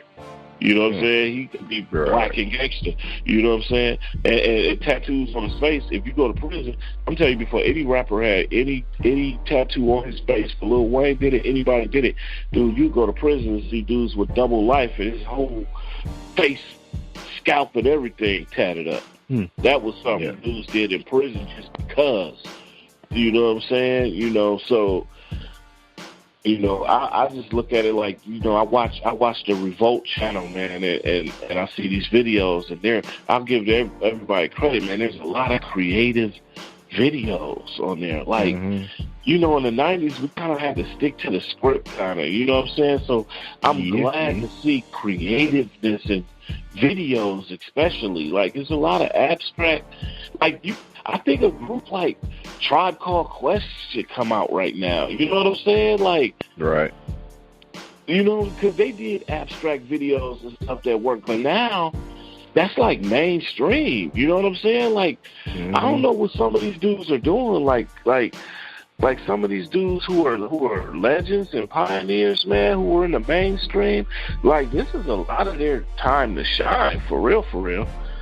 You know what I'm saying? When the game is so creative right now, man, you can do. That's why I'm here too.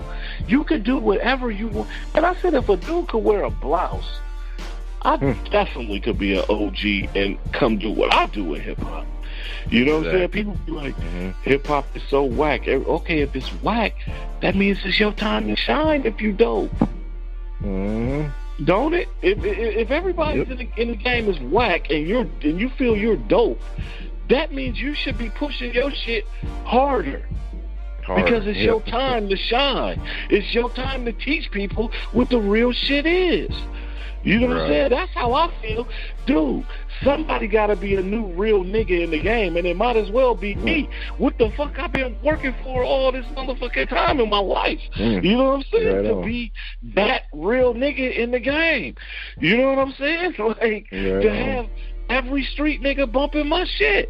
So what if there's not a lot of you know, what they call traditional street music bumping? Okay, they gonna be bumping somebody. It might as well be me. So why would I stop? You know what I'm saying? I'm getting exactly what I want. You know? So yeah, it's Angelo Tha Don. Let's do this. You know what I'm saying? Like, somebody gotta wear some gaiters. They still cost $3,000. You know? Somebody got to wear a tailored suit and put on a gangster hat. Gangsters are still here. People are still going to prison. People are still getting indicted. People, you know, last I seen, all of that stuff was still here. And, you know, every dude on the street is not wearing skinny jeans and a blouse on the regular streets. Maybe on the video streets of the industry, yeah, but that ain't the representation of dudes I see every day in hoods. Right. I mean, gangs you really see in real life, dude, and they wearing leggings and some blouses and they got their hair dyed multicolors. You don't just see that in regular life. You know what I'm saying? Nah. You know, and they get out here thinking it's a game too. you know. So I don't let that, man. When these people got publicists and stylists and they got whole media crews crafting how they want these dudes to look, man, that don't mean that that's what these kids is doing. Some kids are doing it, but you know what I know? Styles come and styles go. People wear flat tops like Kid and Play nowadays. So, and at one point when the flat top played out, you wouldn't have been caught dead with a flat top. Now you can rock the whole flat top if you want to. You know what I'm saying? So it all crazy. Come and go. It all come and go. You know? Man, it's crazy. But yeah, man, I can't believe I'm on bizzy-bone's show, man. Tell him if he start a label or anything, come holler at me. I respect what he do. You know what I'm saying? I'm doing business with anybody that want to do something with a real dude, man. You know what I'm saying? And I feel they got a place. Man, they got it, man. I saw what he said on online about, you know, these dudes. talking about they're the first to do this stuff, you know, with harmony and singing and all that. And he's right, you know what I'm saying? And they're not even, nobody's even doing it on the level of Bone Thugs and Harmony as far as perfection. Yeah. You know what I'm saying? It's not going to be done again. There's nobody who can duplicate this. Unless they get behind it and produce it. You see what I'm saying? You know, they got to get behind it and produce it, you know, and I feel they should, man, because you know, that's the thing about hip hop, man. It's like you have to the people stop putting people on. You see what I'm saying?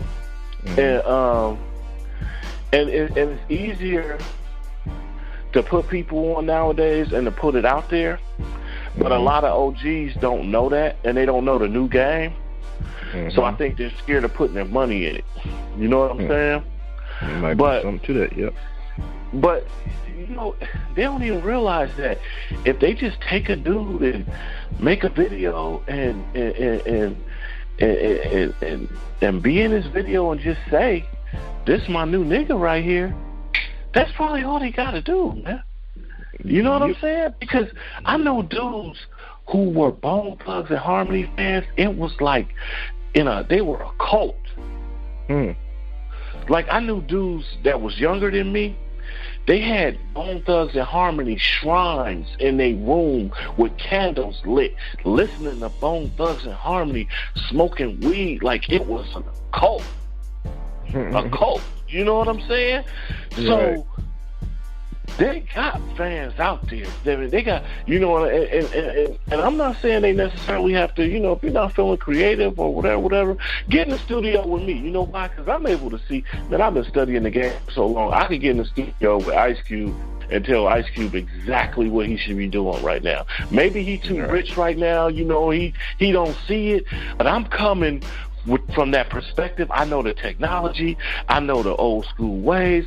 I can see exactly what he should be doing in the position that he's in and how he can wrap it up and make it acceptable on every level. You know what I'm saying? They might not be able to see that, but that's what I've had to do with my own career, you know what I'm saying, on my flight. So it's like, even Bone and them, man, all they gotta do is do them if they want to. All they gotta do is wake up and decide. You know what I'm saying? And don't worry about, these mainstreams. Fuck them mainstream channels, man. Their fans nowadays, man, their fans are gonna come to them just because, man. Right. You know, and then I forget sometimes, you know, people be caught up in the major label deals where they can't really do stuff, and you know what I'm saying? But come with the alter ego. You know what I'm saying? Right. Change the brand. Do something. Start it. That was the beauty about me and changing my name. Like, I got people overseas. I got a record out overseas called 12 Days Before Prison that I signed a deal with a company in Germany because they bought my Scandalous album years ago and became fans, and they, you know, the dude had a record label and he wanted some of my unreleased stuff as MC Cooler, so I let him put it out. I was go sold it. I got the rights to all my music. You know what I'm saying? So I own all my masters. Been owning all my masters. So, you know, but that's out right now under MC Cooler. I still got a record under Indiana Stones that's gonna come out. It's like I'm running. I got 3 dudes on my label, and they're all me. You know what I'm saying? So, I got other dudes I fuck with, man. But I'm gonna tell you, man, I'm the only person I can rely on because I know I'm gonna get in the studio. I'm gonna do it. I'm gonna go do the show. Get the job done. You see what I'm saying? You know, so. You know, people always tell me, man, you need to grab one of these young niggas and put them on. I dig that, but they don't want to work. You know what I'm saying? So that's why dudes ain't putting people on. But what I'm saying is this: if I get put on, I don't care if it's a label deal. You know, it got to be something, you know, business-wise. It got to be beneficial to both of us. You know what I'm saying? But as far as work, I'm ready to work. Dude, all I want to do is be in the studio and on the stage and doing interviews. That's all I want to do. I got kids, dude. My kids are like grown, man. I don't have no responsibilities but this. You know what I'm saying? So it's like, let's do it, man. You know what I'm saying? Like, you know, so yeah, man. I'm glad to meet you, man. I'm glad to meet you, man. I ain't here, bro. I ain't here. You know, man. How's the state of Ohio right now for as far as music go? Any opportunities? Man, I'm from Indiana, right? Right. I came to Columbus because I was going to Ohio Media School because I was broadcasting and TV and radio broadcasting just to up my skills and, you know, to know how the system worked. And I like to do that, you know what I'm saying? So I'm not really deep into the Columbus music scene. Like, I'm here, I'm in New York, I'm in Connecticut, I'm in Indiana. I'm like, I got an apartment here. I got a crib in Indiana. I'm like back and forth. I'm not really, you know, I'm about to start doing tours and I'll let you know from there, but I'm not like a resident like that was born here that I just grew up and knowing all the stuff and what's going on here. You know what I'm saying? Like, I'm just kind of like doing my business. Like, I take my whole studio, you know, I could pack up my stuff and I might go to New York for 2 months, you know what I'm saying, and record and network, and then I might go to Connecticut and then come back to Indiana. That's kind of like how I'm living right now. You know, I got my peoples in Miami. I'm about to go down there. That's kind of like how I'm living right now, man. I'm like doing music like that, like setting up shop with my studio, hollering at people I know in another state, selling some beats and recording people and going in other studios. So you know, I met some artists here. The artists here seem to be. I met some female artists that are dope. I met a female artist named KR. She's dope. I met some other artists, but I don't think they really have any like mainstream representation. But I've seen some people doing independent movies here. You know what I'm saying? And I watch some of those online, and you know, people basically doing the same underground stuff that they're doing in every city nowadays. You know, people using YouTube and basically hoping something pop from YouTube. You know what I'm saying? Everybody's on YouTube, man, and they hope that some god of rap is going to come down and say, hey, I want you. You know, they hoping Jay-Z's going to say, hey, I want you on Rock Nation. I just seen your video. And chances are that's not going to ever happen. You know what I'm saying? If they really want to go be on Rock Nation, like what I'm getting ready to do at the beginning of the year while I'm doing this tour, the other thing I'm going to be doing, I'm just going to go into major companies and see if I can work out something, because I'm going to be real with you, man. I need that help. I'll sell a piece of my publishing. Yeah, man, that shit they been saying, keep all your shit. No, to do business, you're going to have to sell some of that proprietary licensing. You're going to have to sell some of that. You're going to have to give somebody a piece of the damn cake. You know what I'm saying? Like, you can't just say, and that's why they got a lot of these young dudes out here lost, man, because they're like, no, I want to sign away none of my publishing. No, I don't want to. No, hold on. If somebody's legitimately investing millions of dollars in you, they want a piece of the action, man. You know what I'm saying? And it's all right to give them a piece of the action. You don't have to say it's for life. You could do it like a sports team do. Okay, you could have a right to this, to sell this at this percentage for 10 years. You know what I'm saying? There's nothing wrong with that. Right. You know? I'm not, you don't have to give up control, but you have to license your catalog to people to make money. If you go on one of these distribution sites, you're giving them a license and a right to sell your music and to make a profit off of it too. You know what I'm saying? And you're agreeing with that.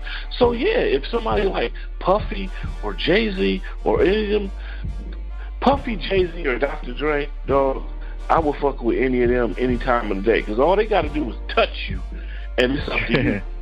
You know what I'm saying? Like Puffy said, I make dudes famous. They just can't keep up the pace. You know what I'm saying? How you get, just think about that. Puffy, how you so famous, you get tired of doing shows. I got to sit down. I'm too busy. I got too many interviews. You know what I'm saying? I'm like, dude, give a dude like me that opportunity. Dude, if I get it's going to happen either one of two ways. Either I'm going to do it all myself, and like I said, all of my iTunes accounts, everything is wired straight to my bank account. So if I sell 1 million records tomorrow, I'm getting all the money, and that's cool with me too. Or somebody go put me on, and we gonna split the money, and I'm still, you know what I'm saying?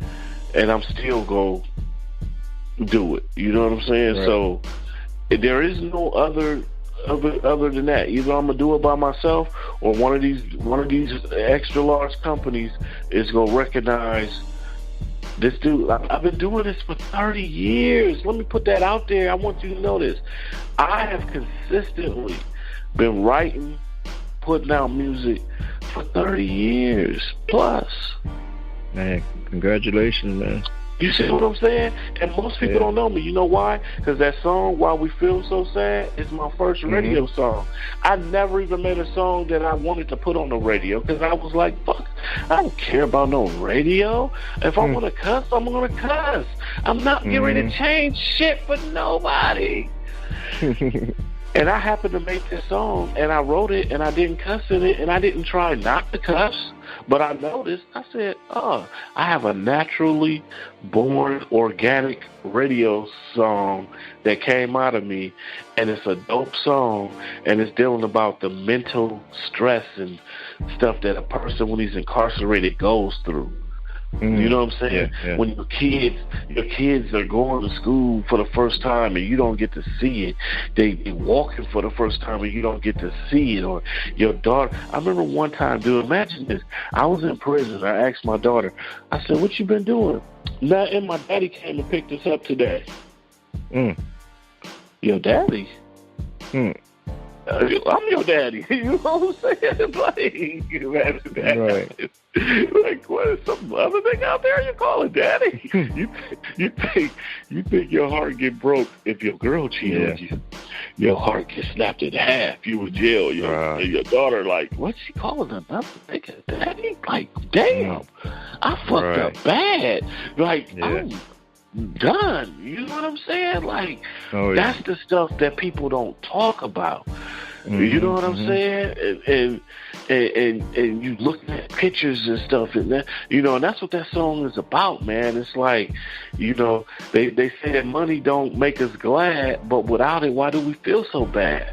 You know what I'm saying? Like, they say money can't make you happy, but when you ain't got it, why you feel so horrible? It's like if you hit the Powerball tomorrow, they said you won $500 million, you're going to be overly filled with joy. You know what I'm saying? I always tell people that when they're feeling bad, they be like, man, I'm just having a fucked up day. I'm like, well, you probably having a money issue. No, it ain't that. I'm like, okay, if you want $1 million right now, would you be thinking about the shit you thinking about? Hell no. It's a money issue, man. That shit you thinking about is little. That's just something for you to, you know, complain about. You know what I'm saying? But the real thing be, you know, and people with money, that's why you think about it. Like, people with a whole lot of money and they be unhappy, we be looking at them like, what the fuck is wrong with you? Like,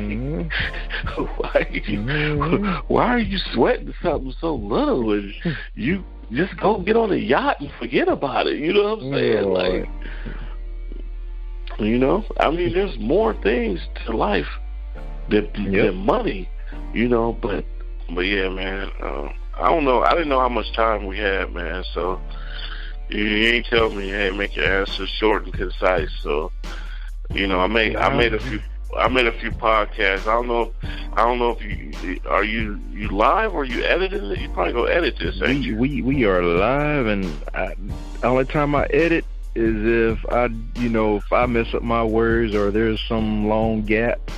But this is still live. We live? Well, we all over the world live? We all over the world live. Okay. Well, in the beginning, we had 28,000 listeners on. Okay.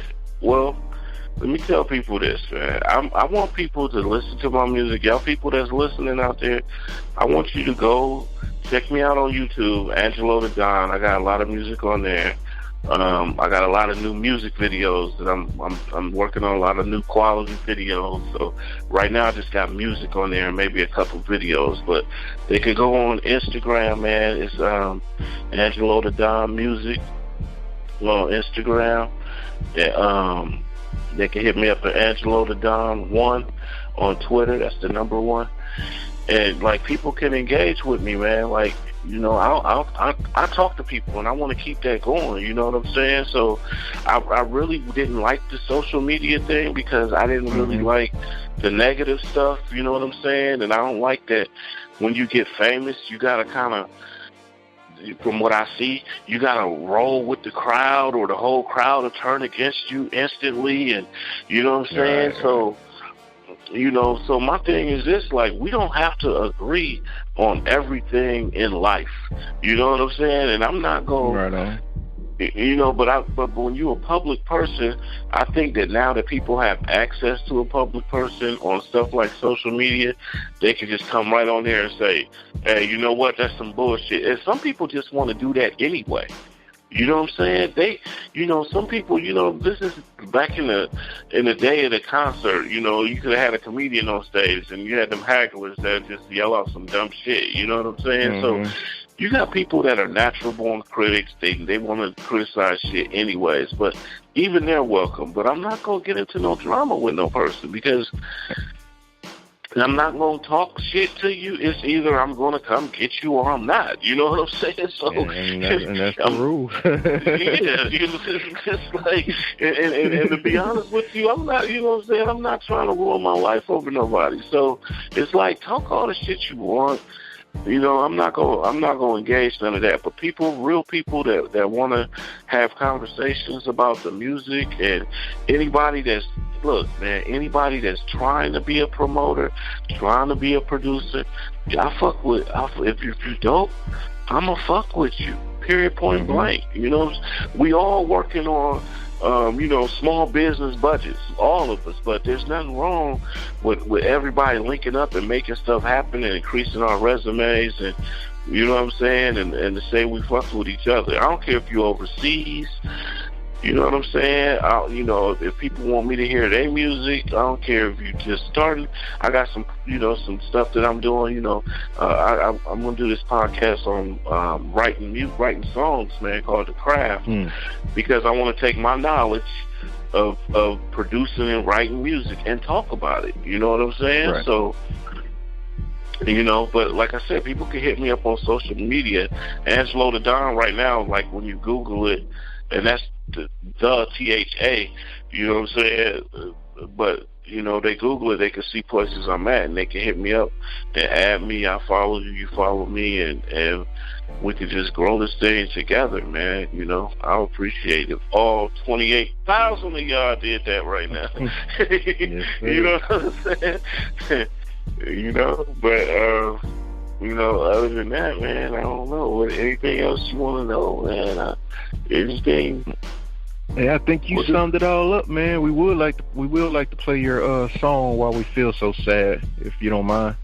Oh, that'd be dope. That'd be dope. All right, guys. After the music break, we'll be back to put Angelo Tha Don in our traditional hot seat to hear either maybe he'll sing for us, maybe he'll do some poetry, spoken word, maybe he'll freestyle, rap, tell a joke or a story, or even play a live instrument. You never know if these creative minds and vessels were produced in the spotlight. So when we come back, we'll find out if he has what it takes to be put on the spot. Test of his true artistry. But for right now, we have Angelo Tha Don with his song Why We Feel So Sad, and we'll be right back. Everybody that I know is mad. These little kids shouldn't feel so sad. They say that money can't make us glad, but without it, how come we feel so bad? Everybody that I know feels mad. These little kids shouldn't feel so sad.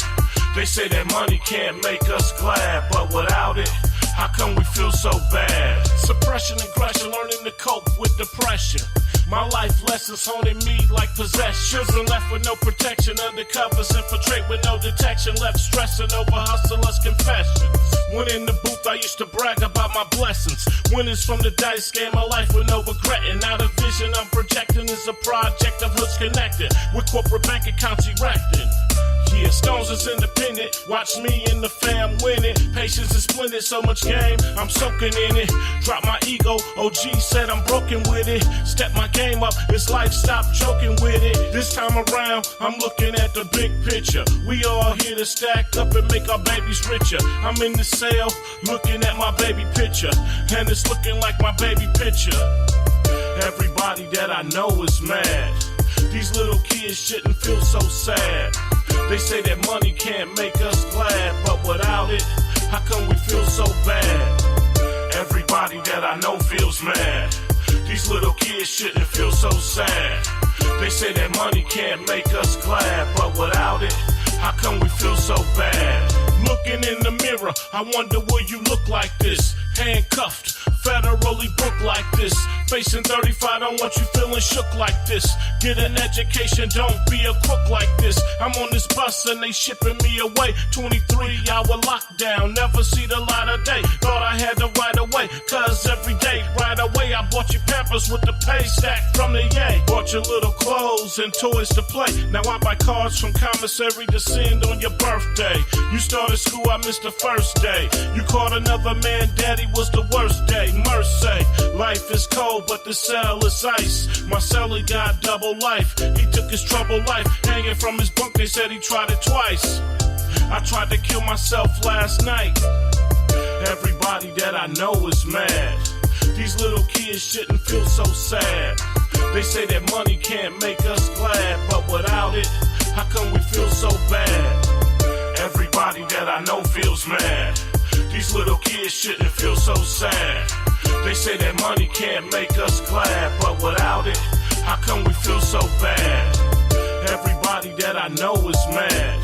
These little kids shouldn't feel so sad. They say that money can't make us glad, but without it, how come we feel so bad? Everybody that I know feels mad. These little kids shouldn't feel so sad.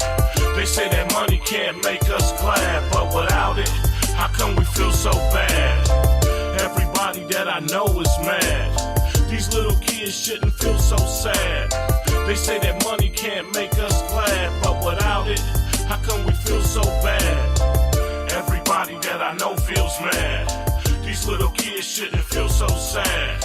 They say that money can't make us glad, but without it, how come we feel so bad? Everybody that I know is mad. These little kids shouldn't feel so sad. They say that money can't make us glad, but without it, how come we feel so bad? Everybody that I know feels mad. These little kids shouldn't feel so sad. They say that money can't make us glad, but without it, how come we feel so bad? Yo, we are back. That was Angelo Tha Don with his song Why We Feel So Bad. I think I said sad when I first began, but it's actually Why We Feel So Bad.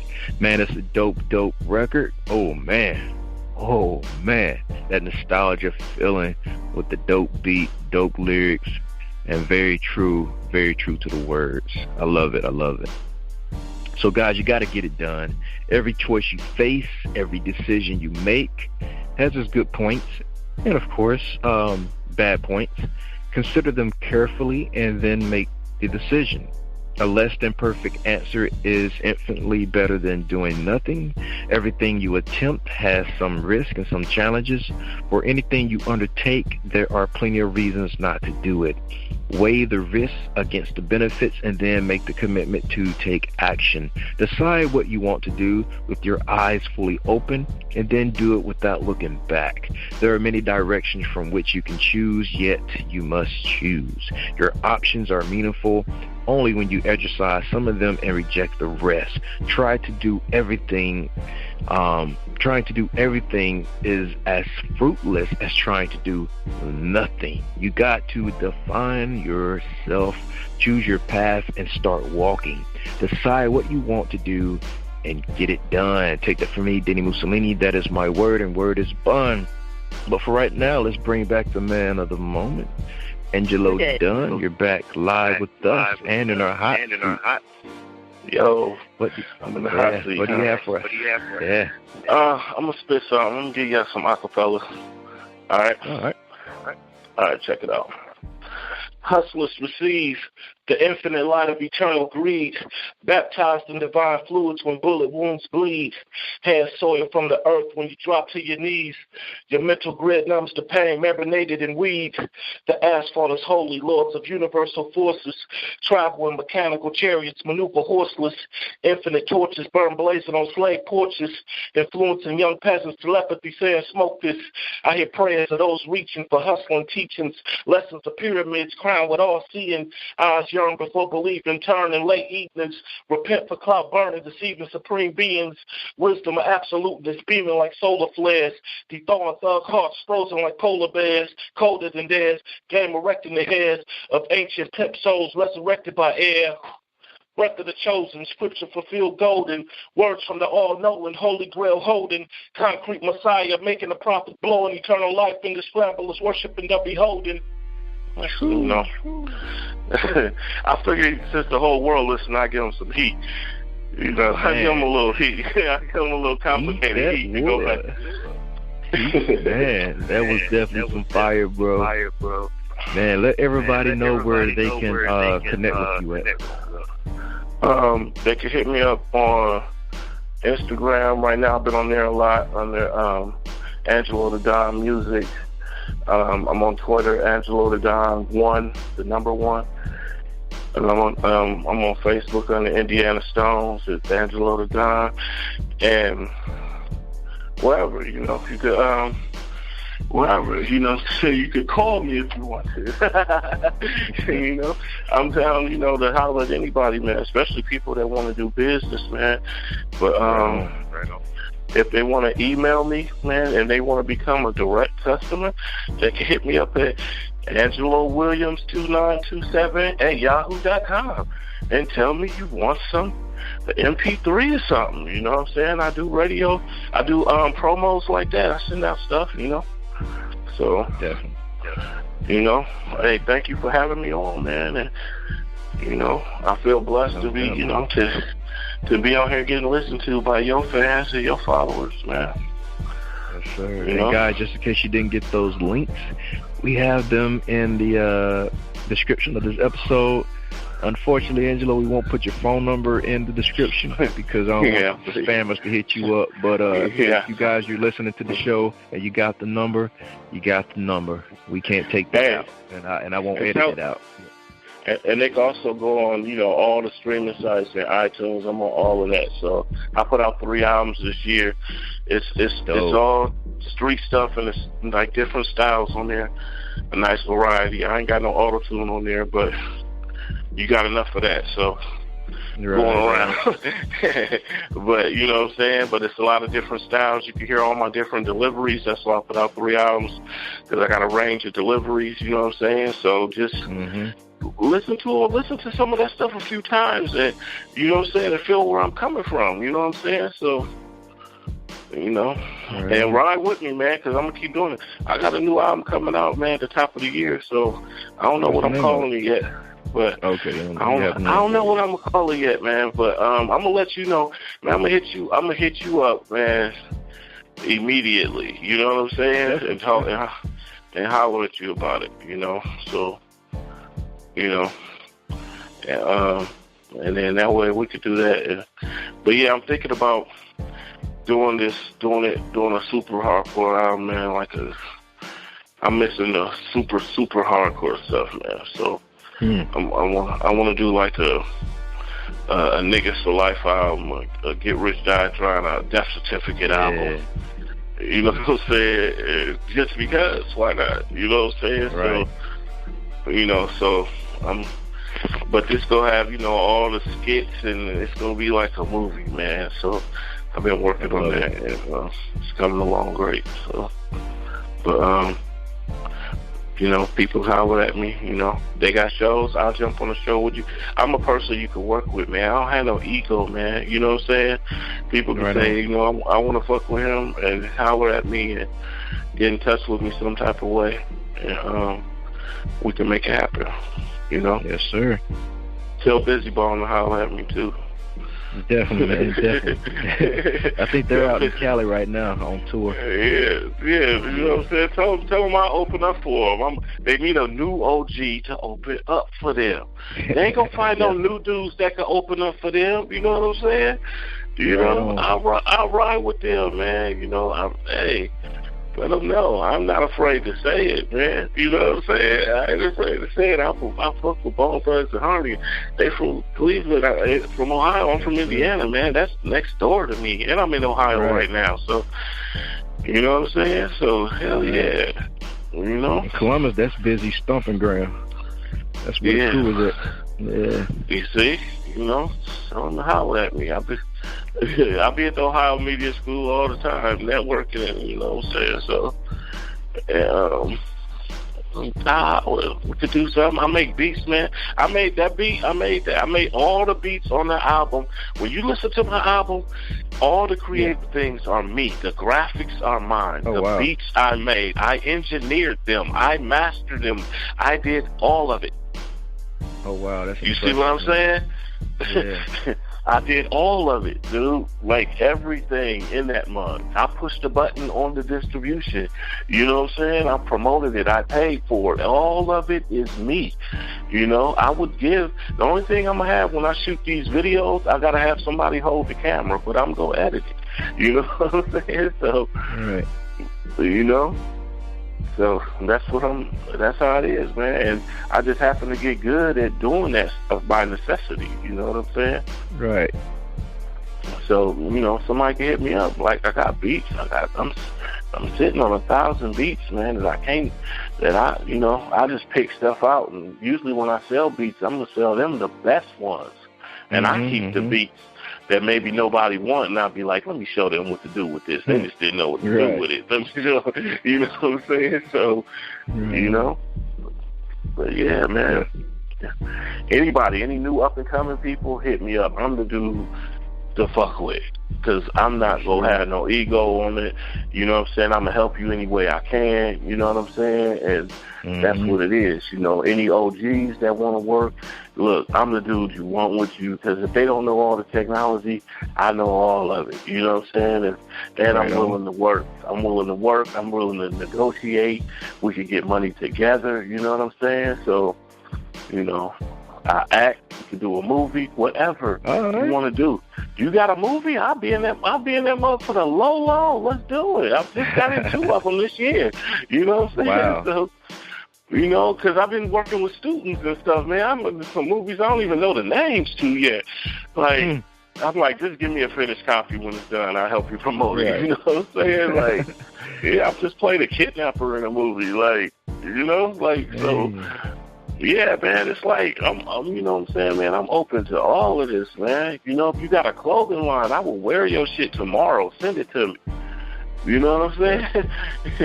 Whatever. I'm willing, we can set up our own deals, man. And all the up-and-coming people can work together, man. And, you know what I'm saying, make it pop. You know what I'm saying? So, yeah, when the new album's done, and when the new album is done, I'm going to be hollering at you, man. Definitely, man. Make sure you do. Yeah, man.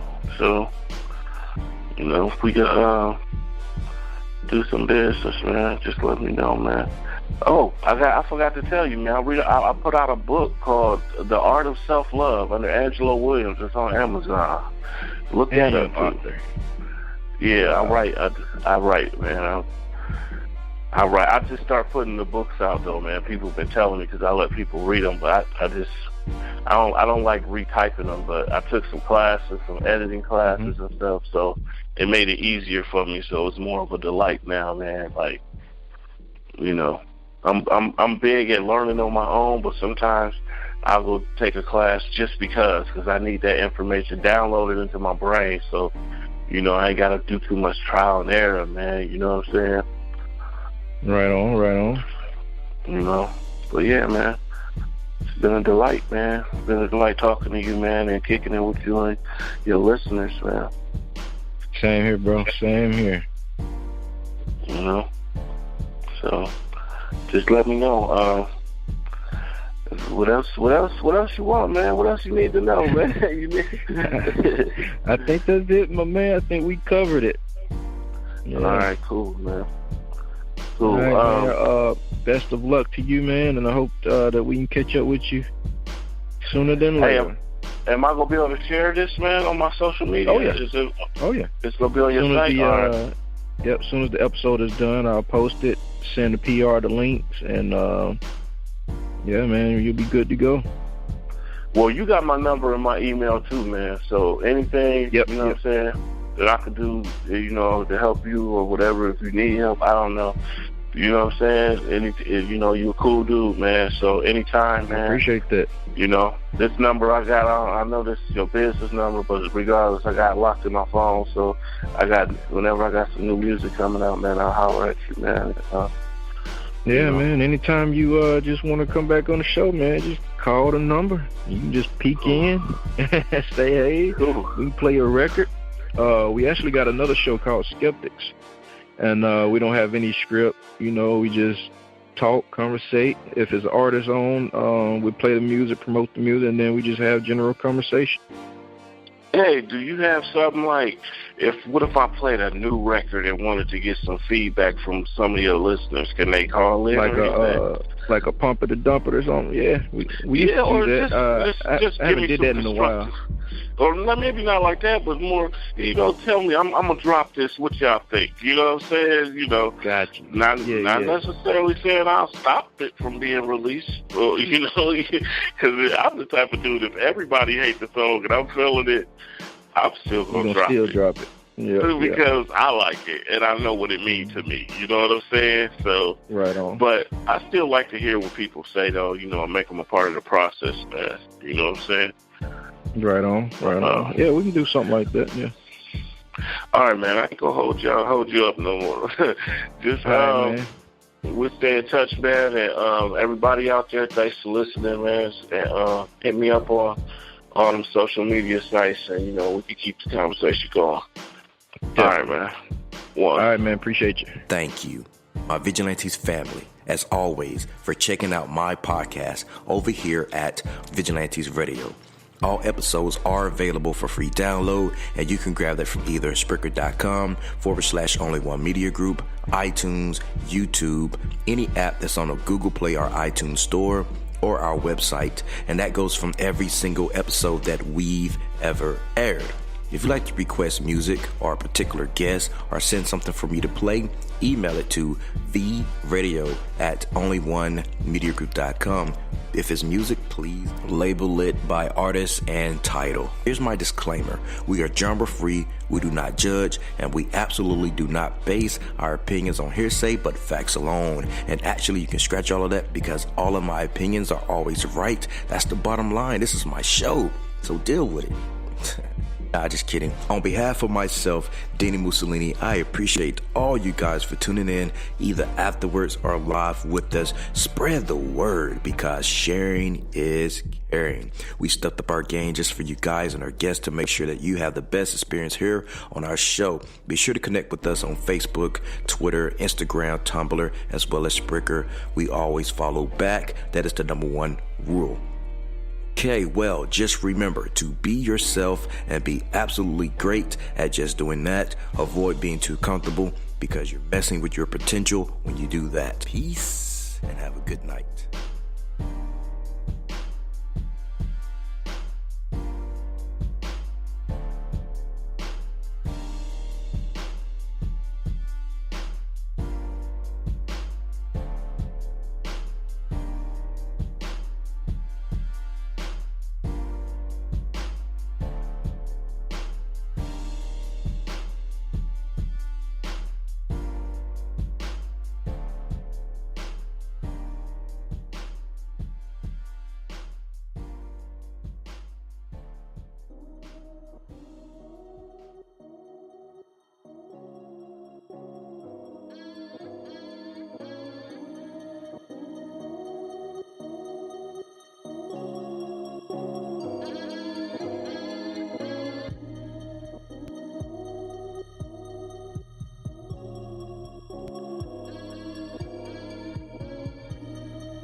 You are now listening to Vigilantes Radio, the people's choice for quality interviews, art, music, and hot topics. Hosted by Demetrius Houdini Black Reynolds of the duo No Longer the Hero. All episodes of this podcast are available for free download at www.onlyonemediagroup.com. This is a Seventh Sign Regime Rebirth Worldwide Syndicate exclusive.